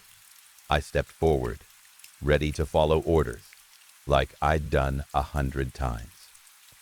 Then the hallway flickered. Carpet, beige walls, emergency lights. Then concrete again. Then normal. It stabilized, and my neighbor was standing there, asking if I was okay, staring at me like I'd lost my mind. I realized I was holding the lamp like it was a club, knuckles white, face set like I was about to fight. Since then, I've been finding sand in my apartment. Not piles, not something dramatic, just a thin layer along the baseboards on the windowsill, like it's been blown in by a wind that doesn't exist here. I clean it up. It comes back. Yesterday, I found sand on my bed sheets. Worn. I don't know how that's possible. I don't know if it's even real. But it was there. And it felt warm against my fingers, like it had been sitting in sun. I'm writing this because I don't trust my memory anymore. I don't trust my senses. I don't trust the idea that I actually left. I don't know if I logged out. I don't know if this is the after, or just another layer. Sometimes, when I close my eyes, I hear a voice in my head, flat and mechanical, like a mission prompt that doesn't care about you. Final objective incomplete. I wake up with my heart racing, convinced that at any second, the sky above my apartment is going to tear open and the desert will bleed through. If that happens, if any of you buy this game and you see my name in your squad roster, please listen. Don't trust the mission timer. Don't trust the clock on your wall when you wake up. And if someone calls you by a name that isn't yours, don't argue with them. Don't try to correct them. Run. Because I'm starting to think we don't get out. We just get reassigned. Story 8. When people talk about Bradford, they usually talk about the hills, the old stone buildings, the weather that never quite decides what it wants to be. They talk about rain that comes sideways, fog that rolls in without warning, streets that shine with moisture even when the sky looks dry. They don't talk about the thing that lives in the empty mills. Not out loud. But if you sit in the right corner of the right pub, and you don't interrupt, and you let the silence get comfortable, you'll hear the name eventually. It won't be said with confidence. It won't be said like a story people enjoy repeating. It will be said like a warning someone wishes they didn't have to give. The Bradford Wretch. Most people laugh when they hear it the first time. They think it's a local legend, the kind that grows in places where the past is heavy and the buildings don't get torn down. They just rot slowly. They think it's a prank to scare students or tourists, something to make the city feel darker than it really is. Then they hear how the story always starts the same way. An abandoned textile mill, the outskirts of the city. A building that once hummed with machines and voices and shift whistles, now sitting in silence, with boarded windows and broken doors. A place that's been empty long enough for people to forget what it looked like when it was alive. A place where pigeons nest in rafters and water drips through holes in the roof like a slow, patient clock. People say the wretch first showed up there, not as a sudden monster reveal, not as a dramatic moment with screams and sirens. It was smaller than that at first, quieter, more like something slipping into the world, testing it, learning it. It started with absence. One night, a group of teenagers went into one of the mills on a dare. They came out early, pale and shaking, swearing they didn't even make it past the first room. One of them kept saying the same thing over and over, like his brain had gotten stuck.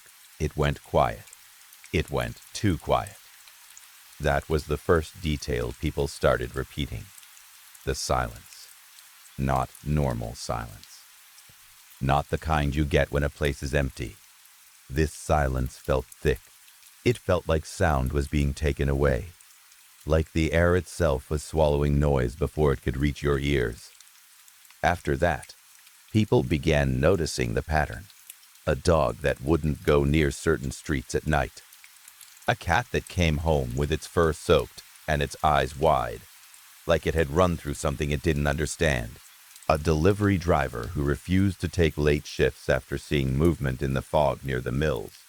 Something tall and wrong that didn't move like a person. Then came the first real sightings. The descriptions never matched perfectly, because fear scrambles memory. But the details that mattered always repeated. A shape that looked human at first, until you noticed the way it held itself. Like the bones inside it weren't arranged correctly. Like the joints bent in directions they shouldn't. Like it was wearing a body, the way someone might wear a coat that doesn't fit. People said its skin wasn't skin, not in the way we mean it. They said it looked stretched and torn, as if something underneath was trying to push through. They said parts of it looked raw, like muscle exposed to cold air. They said veins stood out like dark cords, pulsing in places that made their stomachs turn. And its face. That was the part that stayed in people's minds. Not because it was scary in a simple way. Not because it had obvious monster features. But because it looked like a broken version of a person. A face that had been peeled back, the soft parts replaced with something wet and alive. A grin that didn't belong there. A mouth that never looked fully closed. They said it didn't blink. Big eyes, open and still, staring like it was trying to remember what you were. If you ask where it came from, you'll get different answers. Some people say it was a ritual, a real ritual. They'll talk about candles and symbols drawn in soot, about men who wanted power and thought they could bargain with something older and darker than them. They'll say it happened deep in the mills, down in a section where the floor is damp and the walls sweat, where old tunnels run beneath the building like veins. They'll say someone opened a door they couldn't close. Other people say, that's nonsense. They say the mills are old and dangerous, and full of chemicals, and that bad things happen when people go where they shouldn't. They say the story grew because Bradford has enough history to feed any rumor. But even the skeptics go quiet when the conversation turns to what the wretch does. Because people don't just talk about teeth and claws. They talk about what happens to your mind. The wretch doesn't always attack the body first. Sometimes it just watches. Sometimes it stands at the far end of a street when the fog is thick, and it doesn't move until you notice it. And once you notice it, you can't stop noticing. A man who swore he saw it near the canal said he felt dread rush through him like cold water. He said his chest tightened and his hands went numb, as if his body had decided it was already too late. He tried to run, but his legs felt heavy. He tried to shout for help, and his voice came out weak. He said the air went silent, and in that silence he heard something else. Whispers. Not loud, not clear, not in English. The words sounded old, like they belonged to a language nobody speaks anymore. They scraped at his brain, not like someone talking to him, but like something pressing thoughts into his skull. After that night, he wasn't the same. He started locking his doors 3 times, then checking them again, then checking again. He started accusing his wife of hiding things from him. He started waking up in the dark, convinced someone was standing over the bed. He stopped going to work. He stopped leaving the house. He would sit in the kitchen with a knife on the table, staring at the window like he was waiting for something to appear on the other side. People said he went mad, but he said the whispers never stopped. They just got quieter, like they were learning how to live inside him. That's what the wretch does, according to the ones who survived. It plants something. It leaves a piece of itself behind, not in flesh, but in thought. Paranoia that grows like mold, feeding on fear, turning small worries into certainty, turning every shadow into a threat, turning every sound into a signal. Victims report the same kinds of things: hearing their name spoken when nobody is there, hearing laughter in a room they're alone in, hearing voices behind walls where there are no neighbors. Some swear the whispers come from drains, from vents, from the thin space between a door and its frame. Some swear the voices come from inside their own teeth, vibrating in their skull. People stop sleeping. They start seeing patterns in random places. They start thinking their friends are watching them. They start thinking the city itself has turned against them. And then, sometimes, the wretch comes back. The mills where it supposedly lives are a maze of broken corridors and collapsed rooms. If you've ever been inside an abandoned industrial building, you know how sound changes, how every step echoes, how pipes and beams create strange shapes in the dark. Now imagine that same place, but wrong in a way you can't explain. People describe the lair as wet, not from rain. Wet like something has been breathing on the walls for a long time. They say there's slime on the concrete, thick and shining, coating the surfaces as if the building itself has grown a skin. They say it pulses sometimes, faintly, like it has a heartbeat. They say the air smells like rot, like old meat left in heat, mixed with something sharper, something chemical and bitter that burns the throat. They say bodies are there. Not always fresh, not always whole. Sometimes just pieces arranged in corners, like someone left them as proof. Sometimes twisted shapes that look like people folded the wrong way. Sometimes nothing at all except stains and the suggestion of what happened. And when the wretch moves, it doesn't move like an animal. It moves with sudden precision. People describe tendrils, thin and whip-like, snapping out fast enough that you don't see them until they're already around you. They describe a feeling of being caught, Not just held, but pinned in place, as if the fear itself has turned solid. They describe being pulled closer to that face, that mouth, that stare.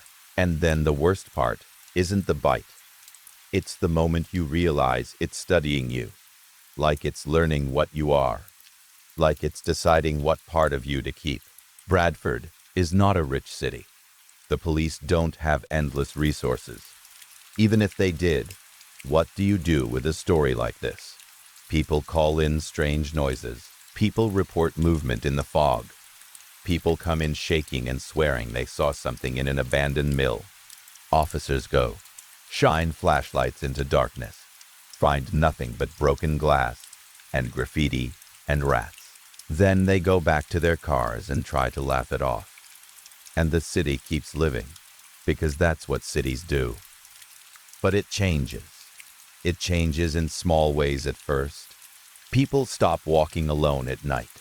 People avoid certain streets. People stop letting their kids play near the outskirts. People start putting extra locks on their doors. Shops start closing earlier. Pubs get quieter.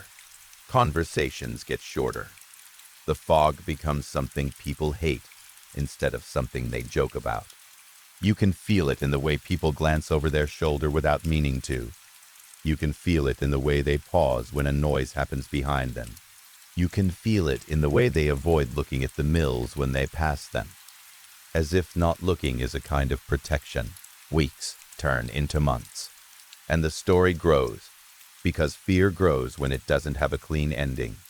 Some say the wretch is a force of nature, something that can't be reasoned with, something that doesn't care about prayers, or weapons, or logic. Some say it feeds on attention, that it gets stronger when people talk about it. That's why older locals refuse to say its name. That's why they call it that thing, and change the subject quickly. Others say it's a symbol, a reflection of something inside people, a manifestation of the way dread can live in the mind even when nothing is happening, the way a city with a hard past can carry scars no one wants to admit. But the people who have seen it don't care about symbolism. They care about survival. They care about the way silence can suddenly drop on a street like a blanket. They care about the way the fog can feel too close, too thick, too alive. They care about the possibility that one night, when they're walking home and the streetlights flicker, they'll look up and see that shape at the far end of the road, still as a statue, eyes open, waiting. And if you ever find yourself near the old textile mills after dark, if you ever think about going inside for a laugh or a dare, remember the one detail that never changes in the stories. It's never the screams people talk about first. It's the silence, the way sound disappears, the way the world holds its breath, like something is listening, like something is deciding whether you're worth the effort.